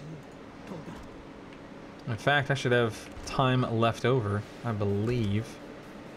Yeah, I'll have a few seconds. I should have like 2 seconds. I don't know, we'll see. We'll see. Yeah, I just got a few seconds here. Slow down for a brief moment, get credit and get moving. So now we can just move on here. Again, you were able to fell meteorite between each of them, and it was awesome. But you can't do that anymore. Yeah, Zid, to be clear, I wasn't saying don't use gun shoes, period. I was saying don't use gun shoes to leave Torga's husk, because you'll want to use gun shoes. Well, you have the option to use gun shoes to get to this next area. Yeah, it's the what am I trying to say? The add-on directs you to the stream because Zyrael is an incredibly generous and kind individual, and for some reason, thank God, because it's been awesome having people show up and hang out ever since he did link it. But man, it's just I don't ever want to mislead anyone. I don't ever want anyone to think that I put forth the effort and the hard work to build and design this thing. I'm testing it, and I provide a ton of feedback to Zyrael, of which he's incredibly receptive toward, but it is not my add-on. And I don't ever want to mislead, and I don't ever want anyone to assume that I'm trying to take credit for it, because it is not my add-on. But I love using it. How am I going to approach leveling in my alts? I haven't even thought about that. I don't really care. Oh, timeout. So this area right here, there's something really specific you need to do right here, okay? Something incredibly specific. So there is an RP. Oh, daggone, he's already coming. See this guy here walking over right here? So while this dude is RPing, you have the ability to go, or you have the option, and you should go do. I'm gonna go ahead and use my Tufted Yak for. You should go do this elite quest. This elite quest over here, IME's head. You have to kill IME and whatnot. This stinking elite quest is so far out of the way, and so unnecessarily. It's just detached, and it's not near anything else. But while that Tortallin is RPing, you can come out here, kill the rare, not the rare, kill the quest NPC. This dude right here, and you get back, and it saves you a bunch of time. It's worth like 30,000 experience, 27,000 experience, so it's definitely worth doing. But it's just so far out of the way. It's hard finding a quote-unquote good time to do it. So this is what I recommend, is doing it now. Oh, you do have to loot this guy. That's right. Loot this guy. You'll notice my gun shoes are just coming off of cooldown, so let's go ahead and remember, gun shoes allows you to water walk. So now's a great time to gun shoe back. The Tortallin is already in place. You're going to be setting your Hearthstone up here. Try not to aggro the fish underwater, otherwise your gun shoes will break. You won't be able to walk on water anymore. But this is really the best time that I've found to go kill that snake, is while you're waiting on that RP anyway. Like, you have to wait. Nice subby. Let's hop in the tubby. I didn't say it, you said it. Roses are red. NBA players are tall. Brutal's bald head looks like a white chocolate malt ball. Thanks. Trenchfoot, 14 months, baby. Thanks for the resub, my man. That's an incredibly long time. Hey, Lux, what's up, brother? Oh my goodness, man. Thank you so much, buddy. Anyway, so this next area, it's really important in this next area you are not killing. Over here. Anyway, it's really important that you're not killing the trolls the moment you get in here. You need to pick up a quest, which is found right over here, and then you need to poison the trolls. So you'll see here, you get an extra action button, you'll poison them, and then you can kill them. If you kill them without poisoning them, then you don't get quest credit, so that's dumb. What are you barking at? That's my dog. She's kind of loud, you have to forgive her. You do have a named NPC right here you can take out, or rather, you need to take out. For me collection! Watch out for a little whirlwind meat grinder ability here. Keep your eyes open for these little fear. I'm sorry, did you just fear me? Speaking of fearing, let me fear this thing. Keep your eyes open for those little totems or whatever they're called, stolen idols. You got to click A to these bad boys while you're in the area. Let's give another drudge while we're here.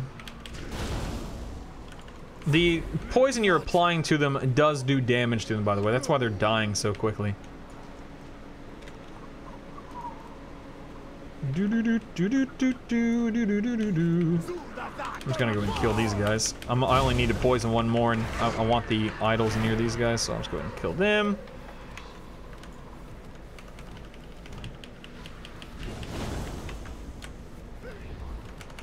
Oh, poison's done. Oh well. Oh well. One more idol right here. Are you eating? My dog's crunching on something. I'm hoping it's her food. At this point in time, I would go ahead and advise you to kill whatever you're in combat with. Is my pet? I guess my pet's dead. Oh, I'm gonna aggro another thing there. That's dumb of me, isn't it? Oh, hello there. Where'd you guys come from? Hello. All right, you know what? Screw this. I'm just gonna go and leave. I was gonna advise you to wait and gunshoe out of here, but I don't feel like killing that many things, so whatever. We'll go ahead and sky step out. Now we can mount. This would have been a great strange dimensional shard route right here, but whatever. Whatever. The easiest water walking mount to get, the one from Pandaria. Takes, what, like 3 weeks to farm the reputation, I think? Lord, this poison does damage? Why? Man, shut up. I bless you with a small Click that. portion Click corpse or whatever this guy is. Use it to help Zentimo. Zentimo. Zentimo has served me well. Poor Zentimo. His spirit will live on. His spirit will live on. This is a great time to use gun shoes to get into the next area. Again, there are definitely areas that using gun shoes is optimal, or routes, or whatever you want to call it. But much like experience banners, of which I'm not using because I'm lazy, much like experience banners, it's so important you're using your movement speed abilities as often as it makes sense to. Like, you don't want to waste them. You don't want to use a gun shoe to travel 15 yards, obviously. But you don't want to be sitting on your gun shoes for 10, 15 minutes at a time. They're there to be used. Same thing with your Sky Step potions. Your Sky Step potions, 60 seconds. It's a 1 minute cooldown, man. You should be using your Sky Step potions all the time. And I know I haven't been doing the greatest job representing that in these, did you just jump behind me and cancel my chaos? You jerk. I know I haven't been doing the greatest job. Oh, I don't have a pet out. Representing that in these videos because I'm just talking a lot and I'm trying to keep up with chat and blah blah blah. On live, dude, I'm sorry, chat room, but you know, in 6 days when it's time to level, I ain't looking at the chat room. I'm closing my chat room. I don't want to be distracted. You know what I mean? I'm turning off alerts for donations and cheers and subs. I'm not gonna have the chat room open. All that crap is just, it's a distraction. I'm all about that speed, baby. But yeah, you should be using your movement speed. Movement speed? You should be using your movement speed as often and as early as possible.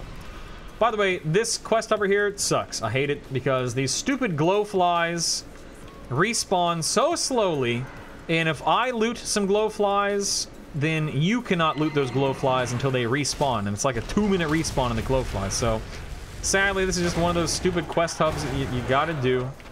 Kill any creature in the area, raptors, hippos, crocolisks, for their chunky meat. Gather your 25 glowflies and then move on with your life. Where's your pet, man? Hey, Sock, what's up, man? Easiest water walking mount? Gun shoes. Agreed. Agreed. Where's your pet, man? You do need to be here to remind me to drop banners, Teddy. I don't remember to drop them unless you're here. Truth be told, I'm just not. It's not a big. Like, I don't feel the need to drop them while I'm on these little characters that I'm leveling. Because I delete after I finish leveling in the zone, I just delete them, so it's not a big deal. It's not a big deal. It's no big deal. Let's get these glow flies. Why did I go to these glow flies instead of the ones over there? I don't know. I don't know. How dare you, the commander? How dare you? That'd be terrible.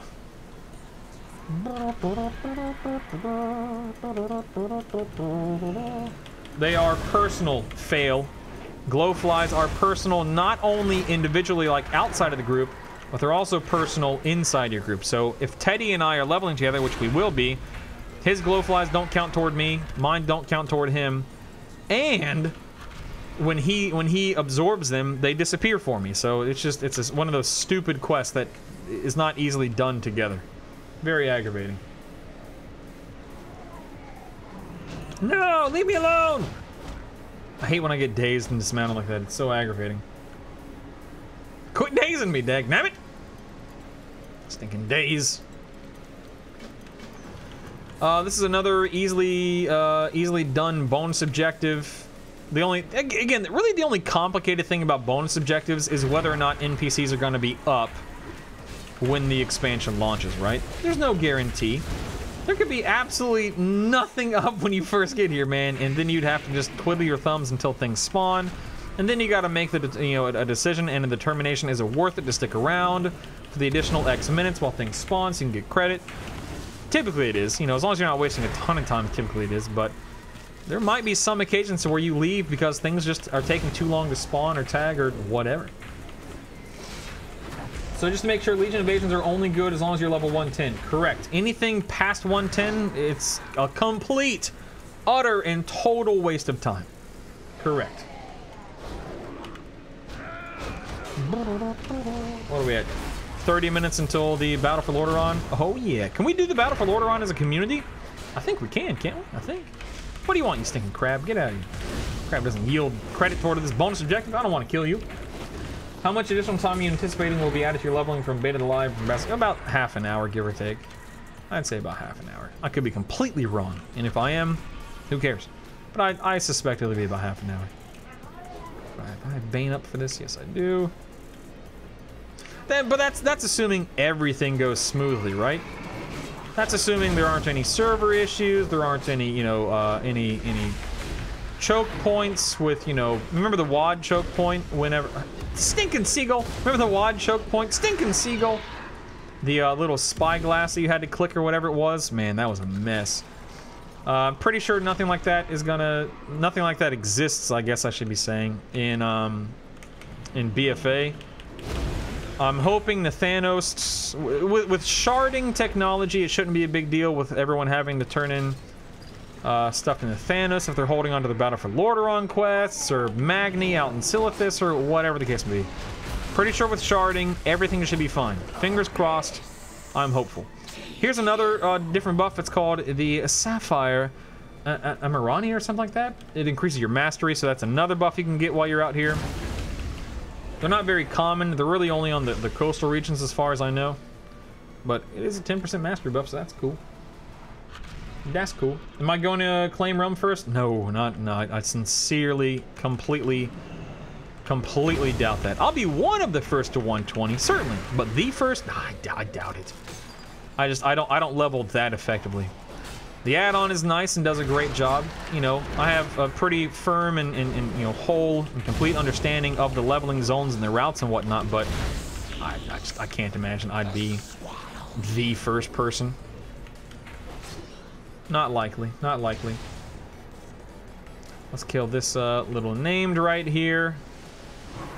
Again, keep your eyes peeled on interrupts, stuns, and fears so you know what procs your Sephuz. And just to help you CC and take less damage too, I guess, right? Here's a great time to Gunshoe. You can Gunshoe from the quest turn-in to Krogwa, but, use your Gunshoe whenever it makes sense to use your Gunshoe. You know what I mean? Whatever's best, easiest, conveniest, most convenient for you. Conveniest? Is that a word? Nope, it's not. Okay, do this. It might be better to gun-shoe from this frog to the quest turn. That's probably a better time. Use your gun-shoe from the frog to the quest turn in the NPC, and then down into Krogwa's little lair, whatever you want to call it. Kill the Alliance! Death to the Alliance! Here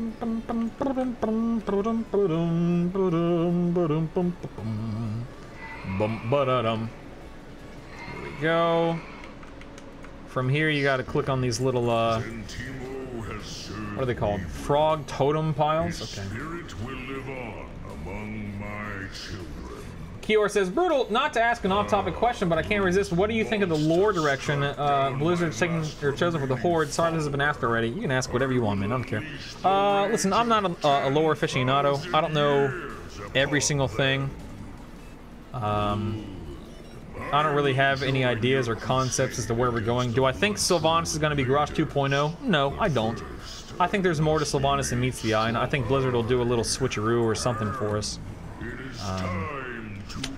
I don't know, man. I've never enjoyed the Sylvanas character personally. I don't think she's that interesting. I don't think she's just not someone that I can get behind and someone that I enjoy listening to or watching or whatever. It's just not a character that resonates with me personally. With that being said, of course I'm loving Sourfang right now and Zekin, Mr. Zappy Boy himself. I'm loving those guys. That was a beautiful cinematic. And, we'll see. I don't know. As silly as it may sound, I don't play this game for the lore. The lore is a lovely, you know, a lovely addition to the reason why I play, but it's not the reason why I play, you know what I mean? I play because I enjoy dungeoning and raiding and whatnot. That's why I play the game. And dungeons and raids are great right now. It's thinking Mythic Plus, and got Old Year coming up. Can't complain, man. Can't complain. Get these guys down. I don't know why I decided to go and engage that named first. There we go. Enough with these. Sometimes, it hasn't happened in a while, so I'm hoping... Oh, did this thing? Oh yeah, it did reset. I'm an idiot. Every once in a while, you actually fall off of this frog. Don't do what I did, by the way. Don't go to this question. I don't know why I did that. I highly recommend killing the blood trolls first and then coming and killing the named, but nevertheless, every once in a while you actually fall off of Krogwa and you have to run out of here. Oh, she's right here. You have to run out of here and hope and pray that you don't die. So just be aware. It does happen from time to time. You'll just fall to the ground right here. Good luck and Godspeed. Hey, comedic, what's up, man? Hey, the dog, what's up, baby? Zlutus, hello to you. Hello to you. You speak to Krogwa? This is like the slowest he's ever hopped out of here before. Good grief. Dude, I'm excited for Mythic Plus as well. Absolutely, yes. Absolutely. Morning, Geotris. Yeah, I could complain, but no one would listen. Exactly, Sonic.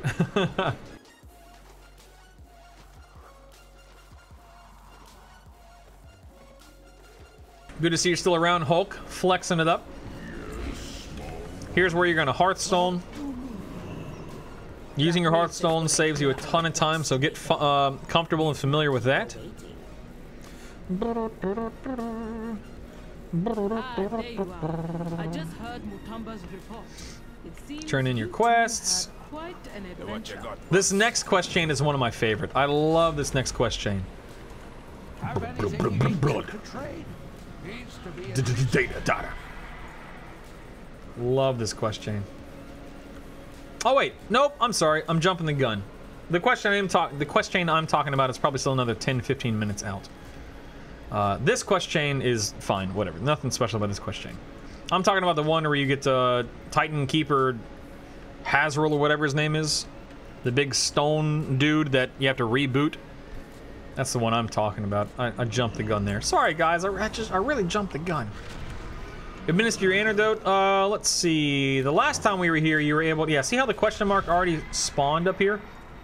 You don't need to wait around and watch him walk in. He's actually already up here, so feel free to go ahead and run up here. Start this quest chain. This quest chain is mildly annoying if these little blood orbs aren't working properly. And it's hit or miss, man. It is hit or miss. And you'll see what I mean here in just a second. Grab your Krogling. There are 3 blood orbs. You have to drain these blood orbs, and every once in a while, it just bugs out. And you wind up having to try to drain them multiple times. And it's annoying and aggravating and takes way too long, but that one worked just fine, thankfully. You know what? Actually, let me do this. There you go.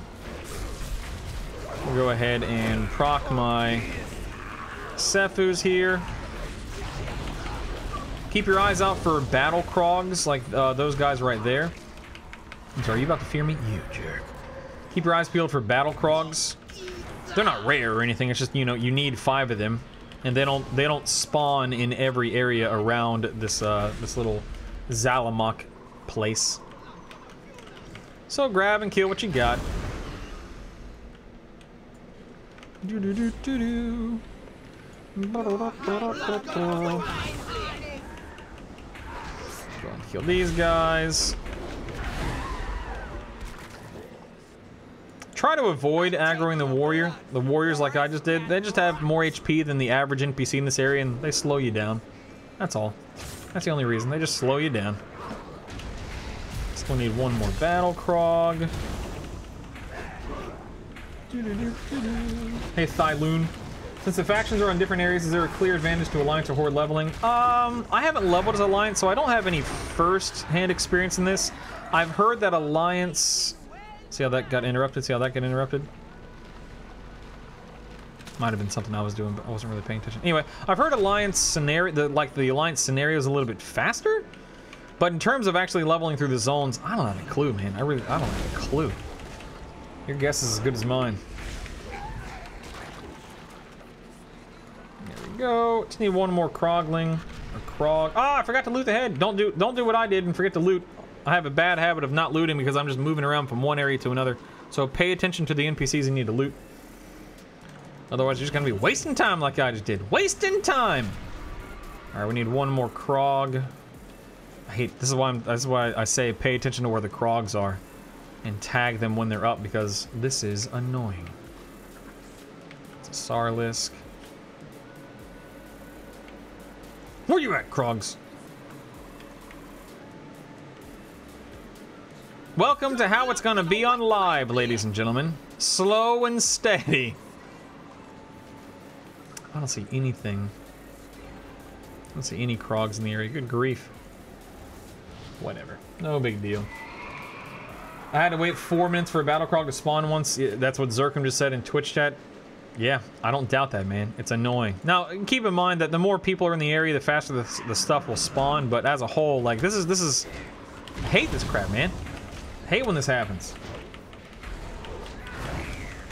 There's a warrior. Now, see, there's a Krog right there under him. Oh, hello there, Krogwa. There's a Krogling under these stinking warriors, but they don't count. So what can you do? Nothing. You can do nothing other than just wait. You just gotta wait. Keep your eyes peeled and just wait. Pretty sure they don't spawn in this area, by the way. I could be wrong, but I'm pretty sure they only spawn like on this, basically this strip right here, and there's like 1 or 2 that patrol. Hi, Krogwa. Hi, Krogwa. There's one. There we go.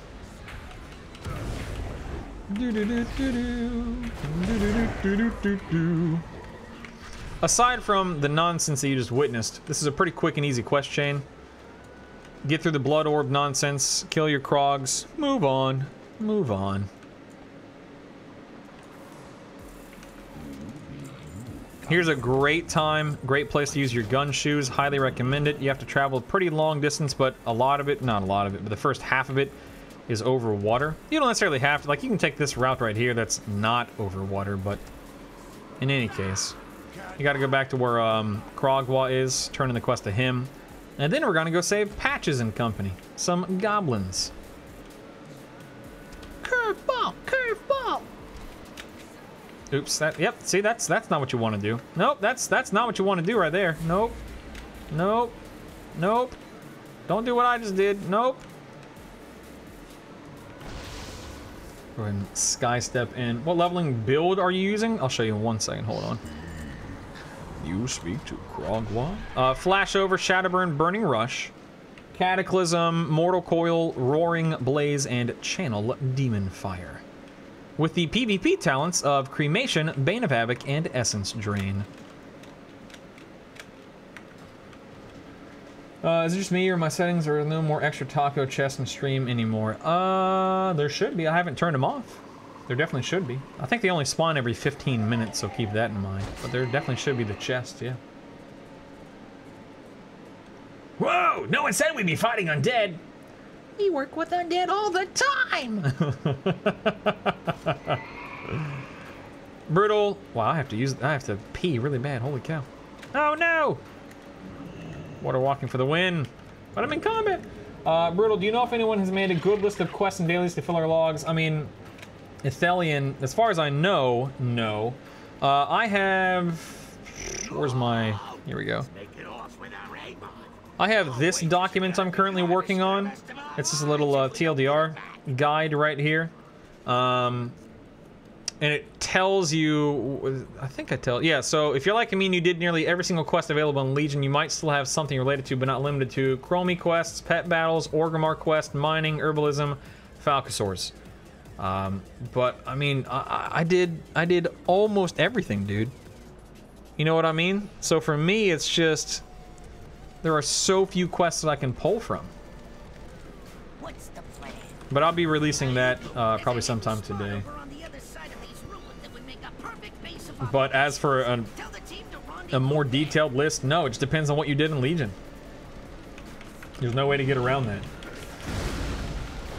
Do Water Striders work in BFA? Yes, Mr. Incredible, they do. Hey, where's your pet, man? They absolutely, certainly do.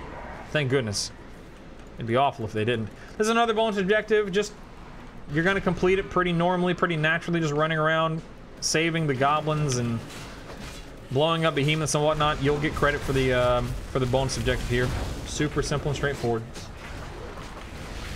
Of course, Ithelian, of course. My pleasure. Did you just, you jerk? People can steal your guys, so just be careful about that. Stinking stole my Tauren. Unbelievable. Unbelievable. Now, you'll notice this is a chest right here. There are 2 chests in this area. Oh, I'm sorry, not 2 chests. This is a chest that is always here. This one might yield experience. No, I'm wrong. No experience there. I'm telling you, man, there's only like 2 or 3 chests that yield experience. It's goofy. And I don't know if the bug is the chest yielding experience, or if the bug is the chests that don't should. I really have no idea. But the only chests that I found that yield experience are in Zuldazar. Zuldazar, which we'll be doing tomorrow. Today is all about the Nazmirs. Keep your eyes peeled for these giant behemoths. You gotta blow them up with some rockets. Like this guy right there. Outside of that, just gather up some NPCs and burst them down. Hello there, friends. How do you do? Here we go.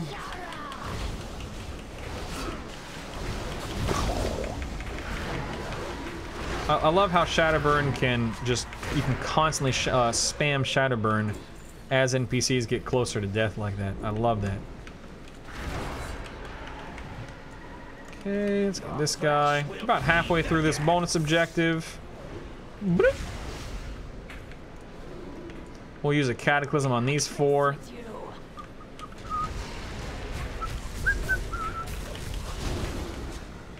Here we go, talk to this feller. Click on that guy. We're still looking for behemoths. Behemoths are all over the place, by the way. There's a big one right there. A big behemoth. There's a behemoth right there. But you do have to do 4 behemoths, just so you know. Did I miss the hotfix talk? No, I haven't really talked about the hotfixes. That guy's evading. Now he's gonna keep me in combat. Damn it all. No, I mean, Warlocks didn't really get anything too crazy in the hotfix department, so no big deal. Behemoths are over here on the side. Hey, Ramnex, what's up, man? 29 munch. Good grief. That's crazy, Chefashide. That's crazy, man. Thank you so much, dude. Let's see. Catch up on chat.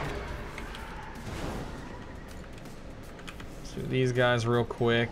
Check out the behemoth over there. That'll be my third one.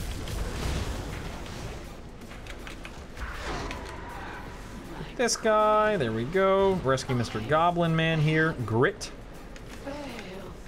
What do we need? 17% more for our bonus objective and a single behemoth. Okay. Should be pretty easy. We'll just gather up all these fellers. My Bane is up, so that's easy enough.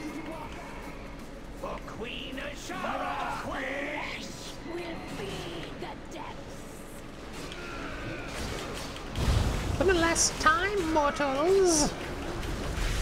Did we get the Queen Azara Warbringers today? We might get the Queen Azara Warbringers today, right? Maybe? I don't know. Maybe tomorrow? I don't know. I don't know. We'll find out. What do I need? One more behemoth? Okay. I'm not really paying attention to what I'm doing, clearly. So I'm casting like a buffoon over here. Hey, Maniv, what's up, man? Reiki, hey, Brutal, do you think it's better to start the war campaign after hitting max level? No, well, okay, so it depends. I plan on doing my war campaign at level 118. That way I can do all three in one fell swoop. Don't have to go back to the boat multiple times, etc., etc. I'll be doing mine at 118. That also means that the moment I ding 120, I can start world questing, because I will already be friendly with everyone. I will have opened up the war campaigns on the other continent. I'll be good to go, man. If you wait until 120, because the war campaigns give you almost 3/4 of a level. Like, if you start your war campaign the moment you ding 118, you'll be about 118.7-ish. You're almost a 3/4 of the way through 118 by the time you finish them. They're awesome. So you're just wasting experience, and you're wasting time at 120 doing stuff you could be doing, doing other stuff that you could be doing, if that makes, I don't know what I'm saying at this point in time. So, I'll be doing mine at 118. It really depends where your priorities lay, because the war campaigns are likely to slow you down a little bit. I'd also recommend, this is something that I've been thinking a lot about. Oh, excuse me.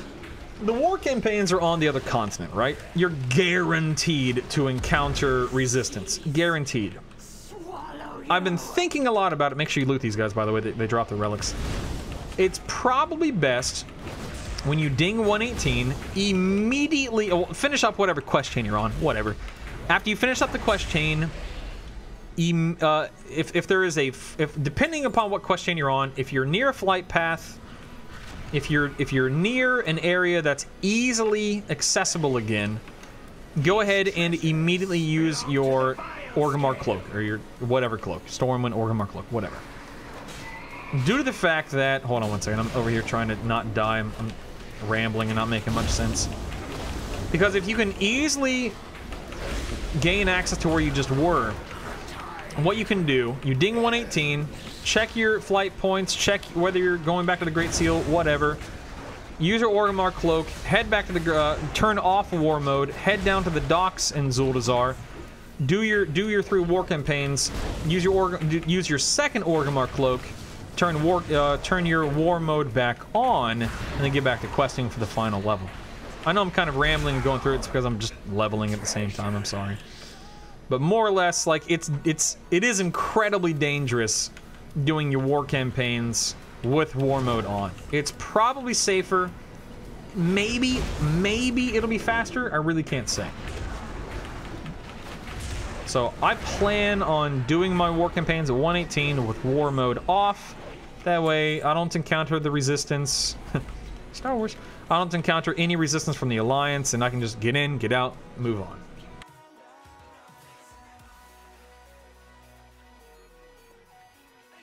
Hey Cloud, what's up, man? What is your main activity in game besides leveling? Leveling is something I love to do, but it's certainly not what I, stream regularly. I'm just doing this leading up to BFA. Mythic Plus, high level Mythic Plus, and Mythic rating. So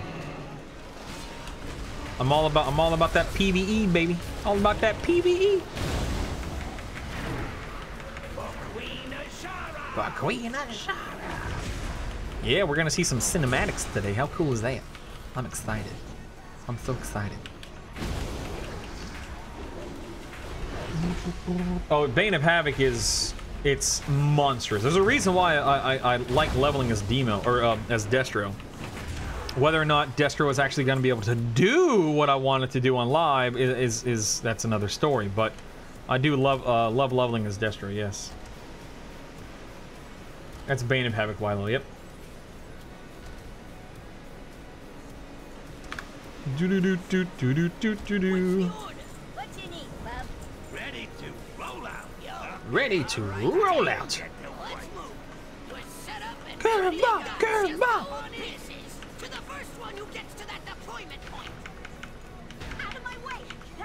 This right here is something you share with your leveling partner. Whatever they hit counts for you, and vice versa. Just so you're aware. Just line up your shots and move on.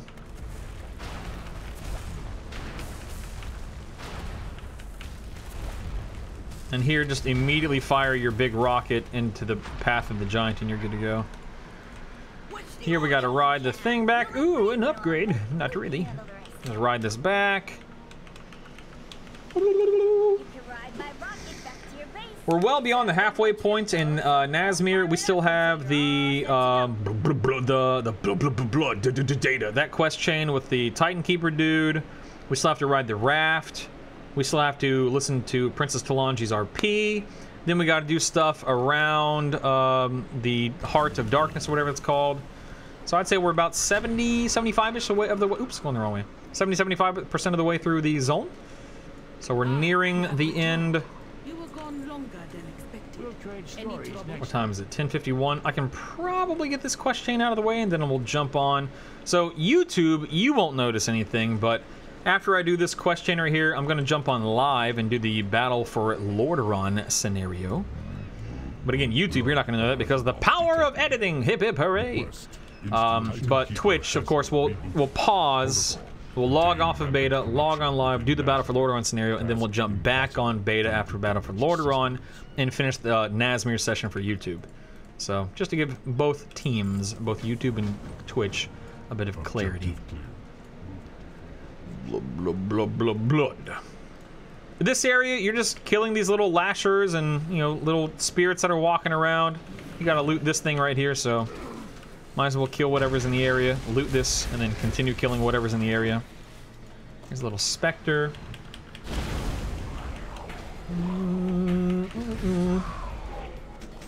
Okay, we're good there. So, something to keep in mind, there are pros and cons to doing what I'm doing.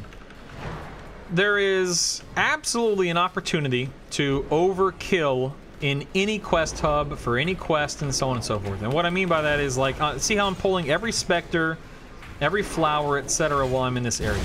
Well, I have to cross, you know, this quest hub right here to go kill another little named NPC. And so there's a very real chance that I'm overkilling. I'm killing flowers on this side and specters on this side that I don't necessarily need. But there's also no guarantee that those NPCs will be up on the other side of the map here. So it's normally better and safer to kill stuff as you encounter it. You jerk. I hate the stupid guard ability. Normally better. You're just gonna have to use, you know, you're just gonna have to use your best judgment. That's all you really can do. I'm done with the little specter guys. We'll go kill some lashers now. Remember, you don't have to loot the lashers. You're just killing them. So this lasher, this lasher. See how I'm not wasting, but using my shadow burns and conflagrates and whatnot. That's all the ones that I need. Now we just wait for this guy to respawn. That would have been much easier to pull and damage those guys as Affliction, just so you know. Well, Reiki, I appreciate the compliment in regards to AAP, but it's not. I know it pops up my Twitch stream, but it's actually not my add-on. I just test it a lot. And I would like to think that I've helped improve the add-on by providing feedback to Zyrael, the author of the add-on, but it is not my add-on, just to be clear. 10 minutes. Actually, 6 minutes as of right now. 6 minutes. Is there a new add-on for managing mission tables? A new add-on? No. Will the author of the existing, like, Garrison Mission Manager and other add-ons that do that update their add-on? I'm sure they will, yeah. Amazing. What do I think about Feral? Is it really that bad? I have no opinion and no understanding of Feral. What I do know and understand about it is that it's, I've heard that it's good. Hey, look at that. 113, baby. 113, all right. I've heard that Feral's fine and good and whatnot. Is this guy not nerfing this dude? Come on. Come on, man. Come on, man. Come on, man. Come on, man. I've heard that it's good, but I don't know. That's not my own. That's not my own experimentation with it. That's just what I've heard.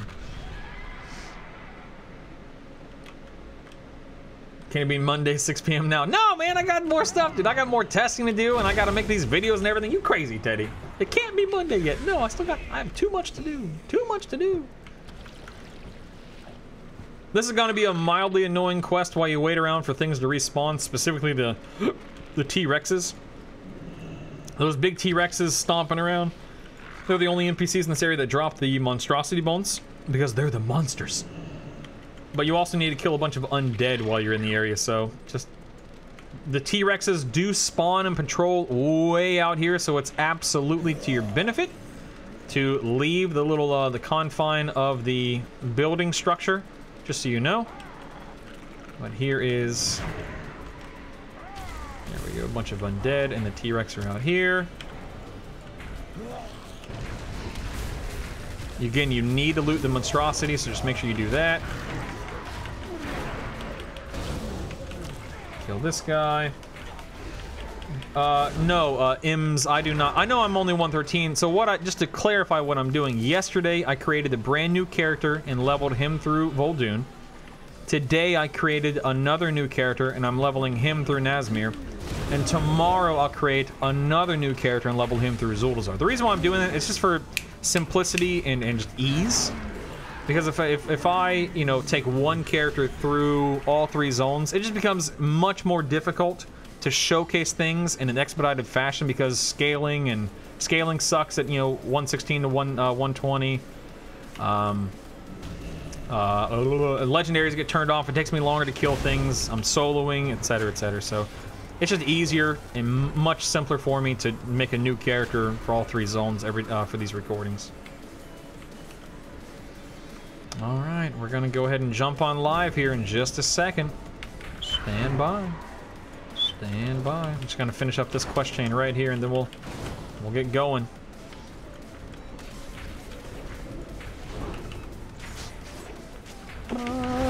What do you want this thing? There we go, that's better. That's better. Let's kill this guy.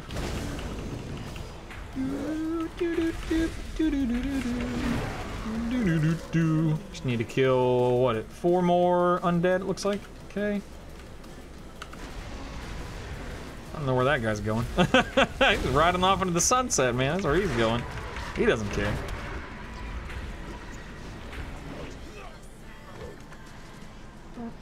Yes, we'll try to do it as a community. I assume we can do it as a community, and we will be trying to do it as a community, yes.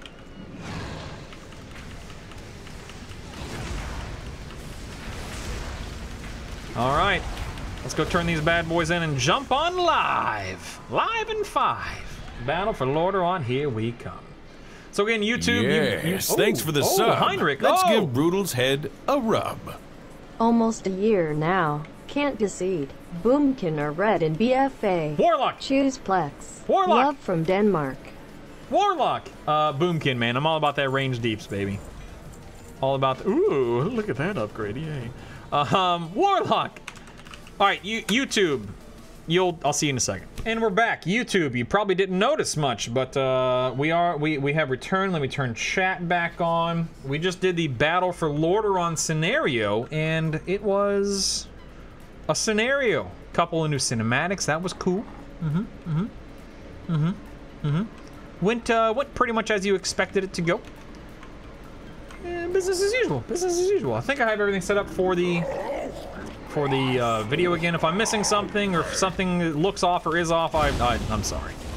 It's too late. It's too late. I'm already committed to leveling again. My son will be home sometime in the next hour or less. Sounds really loud. My son will be home in the next hour or so, maybe a little less than an hour. I do have to eat real quick. I won't show that on the YouTube video because that's boring. But I do need to eat real quick. I am heating up some food. So a few edits today with the YouTube videos, but no big deal. With the power of editing, you'll barely notice, I promise. You know, Brutal, I can't wait to get that Guardian shirt. Dude, I'm telling you, man, those t-shirts are so cool. I showed them off on the stream earlier today. They're the guy who makes those t-shirts, Steady, he's revealing time. For some reason, Brutal reminds me of playing pool. Not sure why. Dang, though. man. Cue ball, corner pocket. Yes. Never donated before, so go big or go home, I guess. Here is some cash to go to the house. My man, I am building my first home, about to be finished. I cannot wait to finally have my own home. Good luck to you and the fam. You are my favorite bear. Who cares, bears? Teddy Ruxpins? Out with the old, in with the new. Give it up for Who Cares Bears. Thank you so much, man. That's, dude, that is a huge donation, brother. Thank you so stinking. Oh, get out of that. I guess you don't die from that, but for real, man, thank you so stinking much, buddy. Yeah, my wife and I, we are saving for our first home. We put in an offer on a house like 2 or 3 weeks ago. And the guy selling the house is going through a divorce, so his attorney won't sign off on the house, and it's just stuck in limbo right now. What can you do? What can you do? Not much. Not much. I do recommend you don't dump all of your cooldowns on the NPC I just fought. Also, dumping your cooldowns on Grand Mata Athena also kind of sucks because she goes immune here in a second, which is dumb. Like right there, she's immune, so all like Sephu's running, Infernal's running. Oops, I didn't mean to pick up that. So kind of sucks, but what can you do? Not much. The answer, not much. So I'll just make the most of it. Whatever. Thank you, Who Cares Bears. Your first donation, dude, that is humbling, my man. That is absolutely humbling. You have donated many times yourself, Teddy. I suppose I gotta give credit where credit is due, which is to you. But you can, as you can see, you can bring her down to 0% health and it doesn't do anything. She's gonna RP until she's done. So, whatever, man. Whatever. Check out that. Turn this in. Another good weapon here. This is an offhand? Oh, it's a one-hander. Okay. Another good weapon from this quest chain right here. You know, people often ask, Brutal, shouldn't you save certain quest chains for level 120 to maximize your gear output? And it's like, well, you could do that. There's nothing wrong with doing that. There's really no direct reason to do that either. When you're 120, you've got world quests and dungeons open and available to you. You're going to be replacing gear, I mean, so fast, man. So stinking fast. It's not even funny. So, my opinion, doesn't matter. It really doesn't matter. I say just do your quests and move on. Times change. Alright, at this point in time, we have a lovely AFK boat ride. Now, while this boat ride, it really does force you to be AFK for like 3 minutes. It's aggravating. 2.5 minutes. I am going to go get my food because I'm hungry. And yeah, I'll be right back. I would edit this out of the YouTube video, but this is part of the leveling experience, so I'm just gonna let it play out. I don't need you don't need to shoot anything on the shore. You don't need to guide or direct the boat. 2 minutes from now, you do need to blow up a Hydra. But hail Hydra! I'll be right back. I'm gonna go get my food. Love from down under my dude. I'm off to bed. Thank you so much, Who Cares Bears. That is awesome of you, dude. For real, thank you, my man. Sleep well, brother. I'll be right back. I come from a land down under.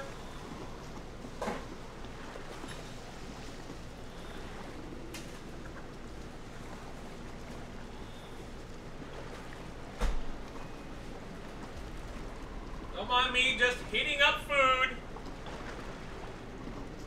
I'm only human. I have to eat. Undead. They are marching towards Zultazar. We must destroy Standing them. in front of the microwave. Whoa, whoa! 2 seconds left. It's all good. We work with undead all the time, you idiot! That's enough. Boss, I believe the technical term is forsaken. Grabbing a drink. Oh, and a napkin.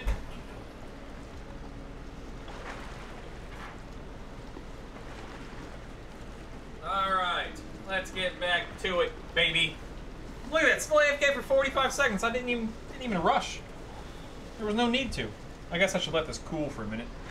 It is awfully hot. Just like my wife. Oh, my wife is gorgeous. I'm sure yours is too. That but... sub was great. Thanks, dude. You're now officially a mate. As in friend, weirdo. Yeah, as in a friend, you weirdo. Sidecack, thanks for gifting out a sub to Chris. Chris, welcome to the sub club, baby. Welcome to the sub club. Thank you so much, Sidecack. All right, so here's where you beat up the Hydra. Curveball, curveball. Press your number 2 key on your, well, assuming it's bound to 2 for you. You just spam number 2 in this guy. And he dies. And you move on with your life. Simple as that. No food, no restroom. We level like men, dang it. Centaurlos. Oh God, you're right. What was I thinking? You're so right. Oh no. Oh no. Got it, princess. You're about to get a front row seat to A front row seat to the latest and greatest of goblin technology. All right, so Princess Talanji's gonna RP up here for about a minute and a half. So it's I hate these forced AFK periods, like forced RP, forced AFK. It's aggravating. But what can you do? I mean, if you want to finish the zone, which you should, then you have to do this. You can't run across the zone. You can't hearth and fly back out. You have to take, as far as I know, you have to take the raft. It is absolutely required. Just like you have to take those wagons in vol'dun. It is what it is. Can't be avoided.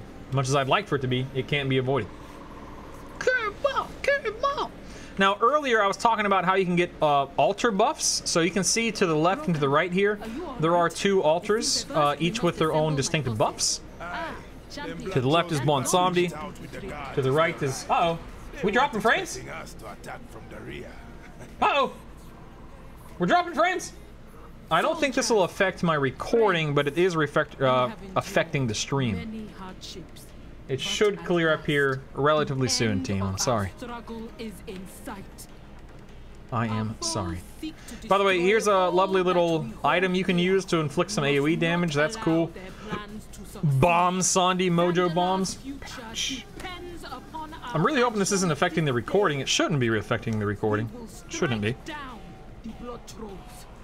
The stream will lag until it clears up. Looks like it's trying to clear up right now. Just probably a hiccup on my ISP's end, if I had to guess. Everything should be cleared back up now. Don't worry. Anyway, Princess Talanji RPs for a while. Come on over here. Get your altar buff. We'll go complete this next quest over here. And that should be, I think it's the last forced RP session right there. Forced AFK. Let us go, champions.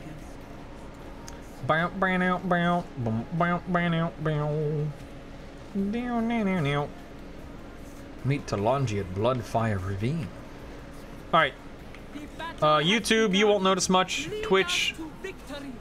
YouTube, hang tight. Alright, and we are back. YouTube, the power of editing, you probably didn't even notice. Who cares? Let's go. There is much to do. Let's go slay some blood trolls and deal with some totems or something like that. I don't remember. Whatever. Let's do this here. This is a super quick and easy quest chain right here. Nothing complicated about it. You click on 3 totems. You kill a bunch of blood trolls. The blood trolls respawn very quickly here. So my recommendation is, you know, if they are, you know, spawned and you're the one that's killing them, kill them and then immediately click the totem. I'm sorry, did I not get credit for those blood trolls I just killed? Did you see that? What's up with that? That's weird. Maybe I don't know. That's strange. I swear I didn't get. I swear I didn't get credit for this. I must have been. Oh, resurrected warriors. That's why. Okay. 2 different things. 2 different things. Okay, here we go. You don't have to, don't turn in the quest here. I don't know why I stopped. You have to kill the named NPC that spawns up here. Enemy reinforcements incoming. Yeah, enemy reinforcements and stuff. Cool. Get down to that if you can. Spoiler alert, you can. Alright. We must plan the next assault. Wait for this guy to get in place, pick his up. Now you just run around and you're going to click on these guys. I think the little cast bar is broken for this quest. So you don't really see. Yeah, you just click it and then it's goofy. It's a mildly bugged quest. You don't see the cast bar when you're resurrecting or healing them or whatever it is. No, thank you, Oven T. Brello. Thank you, my dude. Incoming! Look out! Let me know if any of the audio is off, guys. I had to fiddle with some stuff while I was eating and while we were doing the Battle for Lordaeron scenario, so let me know if anything is off or goofy or whatever the case may be. Oh, I'm not doing this correctly. I recommend running into here, blowing up the gate, and then clicking on these guys because it'll just save you a little bit of time. Because you have to RP through the whole blowing up the gate thing anyway, so just pro tip. Just a little pro tip. Saves you a couple seconds. The path is open. Good. Now all that remains is to clean out the vermin. Now we're going to turn in this quest again. I don't remember where she stops. So she stops up here. I'm an idiot. Then she goes down. Okay. Meet with Talanji down here. Opportunity to end this once and for all. Dang. That sequence just ended. I have to start all over again myself. That stinks. Hold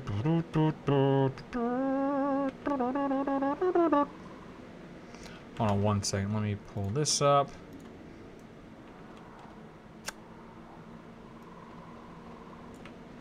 You're supposed to talk to Princess Talanji, and then by talking to her, it starts the RP to summon Grandmata Athena. Grandmata Athena RPs and then starts summoning ads, and then you kill the ads to progress. It looks like it got goofed up because someone recently killed. There we go. Athena! Target of opportunity. The arrow pushes you forward too far. Oops, not fair. Far. By about 15 yards. There we go. Okay, let's kill these guys. Dude, Zyrel's trying to get this add-on working as best as he knows how to by the time BFA launches. I know we only have a few days left, but I promise you, man, he's still working on it. He is still working on it. I think the Warlock reveal is about to, you know those t-shirts I've been talking about and showing you? I think the Warlock reveal is coming in just a few minutes. At noon my time, I think. I'll keep an eye on my Twitter. Hey Zid, what's up, man? Chris! Here comes the big guy. Don't pop any cooldowns in this guy because you're about to fight a harder NPC right after this one. So, you know, do whatever the heck you want, but my advice is do not pop any big cooldowns. Do not. Do not.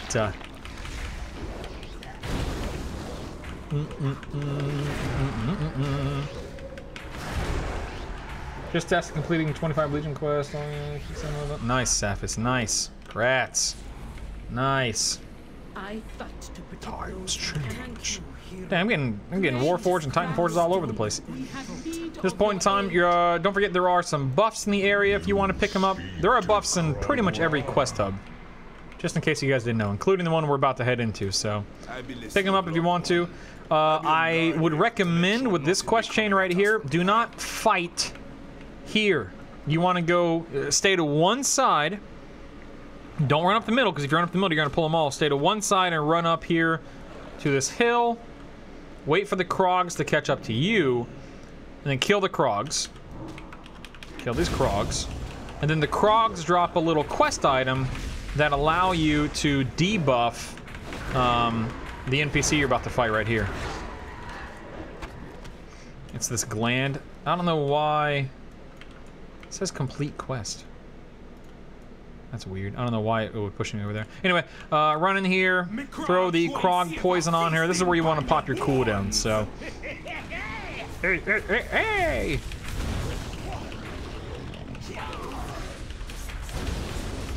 Get a mock of the Krog Mata down here.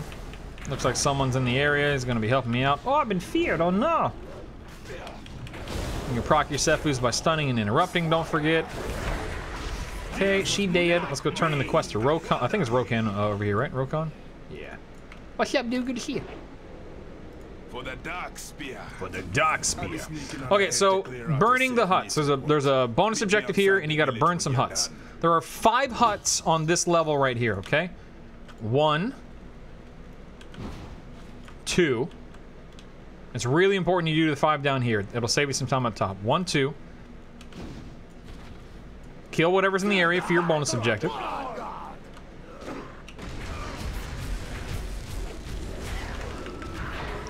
3.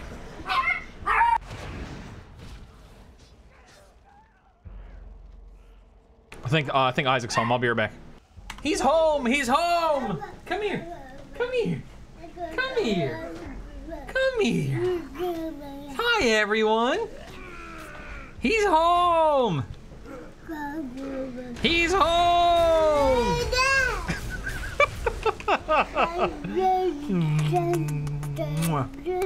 I missed you today.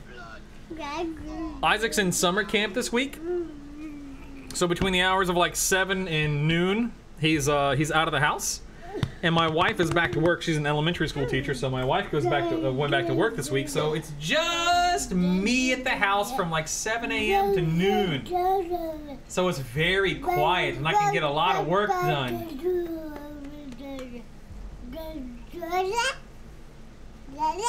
Hi. Yeah, yeah. Yeah, yeah, yeah. Yeah, yeah, yeah. I love you. I missed you today. I missed you today. Mwah. Are you tired? You look tired. You wanna go 999? You wanna go 999? You do? Yeah? 999. You wanna go see Doug? You wanna go see Doug? You wanna go see Doug? I love you. I missed you today.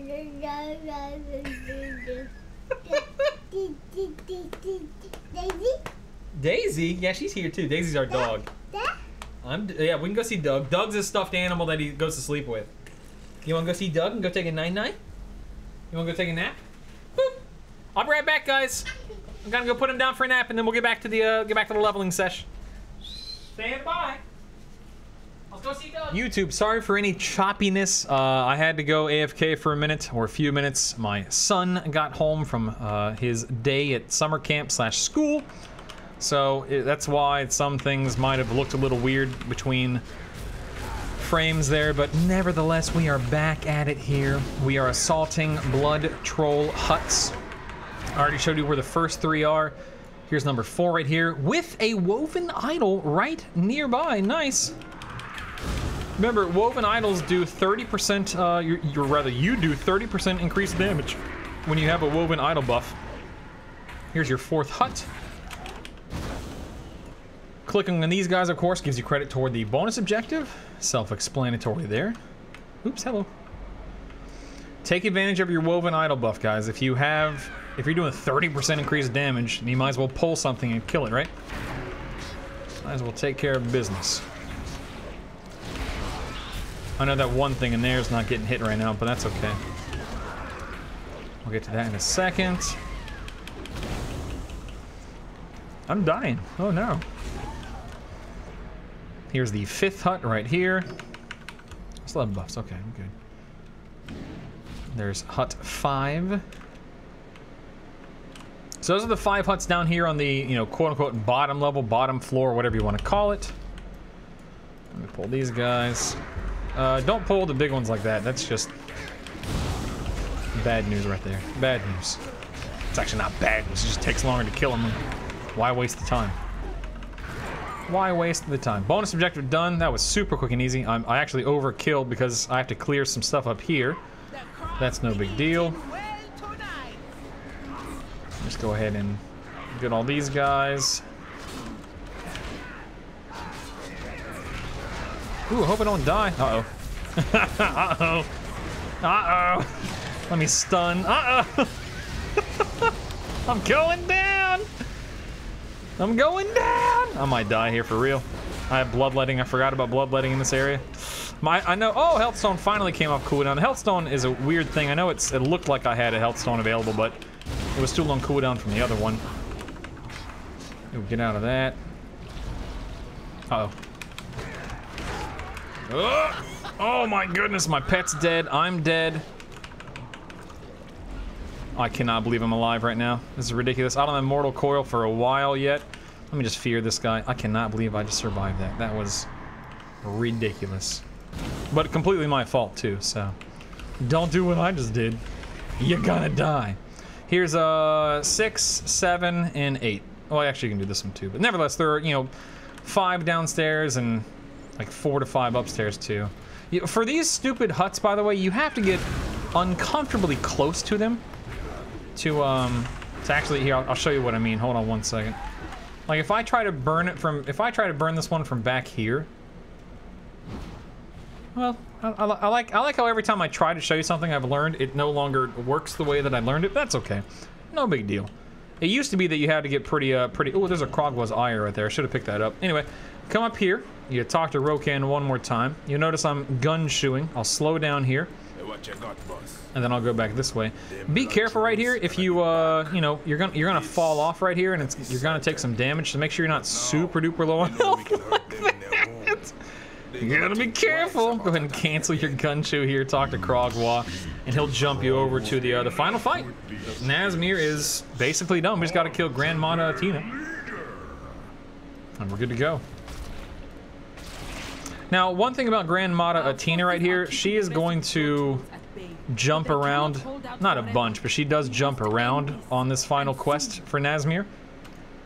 Give me 1 second here. It's a great time to Bloodlust. You'll know that she's about to transition to another corner of the platform up here when she clears her debuffs. Like, I could be Affliction, I could have Agony, Siphon, Corruption, Haunt, Phantom Singularity, 4 UAs running on her, and she'll clear every single debuff. So, it's unfortunate. That's just the way that the fight works. You can go ahead and Bloodlust. Start with a, you know, big cooldown or something like that. Whatever. My recommendation, here she goes, she's moving. Just go ahead and Sky Step and be careful with these. See that stuff spawning right there? Be really careful with that. She's about to transition again, watch. There she goes, she's transitioning. Be really careful here. I'll pause this time. Be really careful with the stuff she's spawning. It will knock you back and deal damage to you. So, by the way, it can knock you off the platform if you're standing too close to one near the side. It's no good. Trust me. It's absolutely no good. So, anyway, kill her. Take care of her. If you die, that sucks to be you. Try not to get knocked off the platform, and you'll be fine. There's a quest right after killing Grandmata Athena. It's a dungeon quest. Turn this in. Times change. And you get your third, your second Azerite armor in Nazmir, but your third total if this was your first zone. This is like your 5th total if this was your 2nd zone, like mine. Regardless, I'm sure that'll make sense. Go and pick that up. Now, Rokan right here, I'm gonna show you this quest. At this point in time, if you're worried about speed, it's probably best just to go ahead and leave this area. Use your Orgrimmar cloak, get out of here. But just to show you guys what he does, you're gonna talk to Rokan. He'll throw in a Pterodax. The Pterodax carries you down, and then you pick up the quest from Titan Keeper Hazrel or whatever his name is to do the Underrot zone. It's a Underrot dungeon quest, I believe. Really easy time, really good time, I should say, to use your glider. I know the quest arrow is, or the arrow is pointing behind me, but I know where I'm going, so I can just skip that waypoint. Right here, you'll turn in the quest. It's worth 1,800 experience. That's why it's not really worth coming down here. I didn't mean to click on that. But that's what it's not worth coming down here. It's just a waste of time. You definitely do want to do this quest eventually because it's worth 600 AP. And it's worth a solid chunk of experience, but you're not gonna really want to slow down and do it while leveling if you're worried about speed leveling. So my recommendation, skip it. You can come back and pick it up at 120 and do it then. Do whatever's best and most comfortable for you. That's it for Nazmir. We're all done. You can see we really didn't skip anything other than the tar pits area. I believe that's the only thing we skipped. You pretty much do all of Nazmir. I'm 113.5, so you get at least 3.5 levels in this area.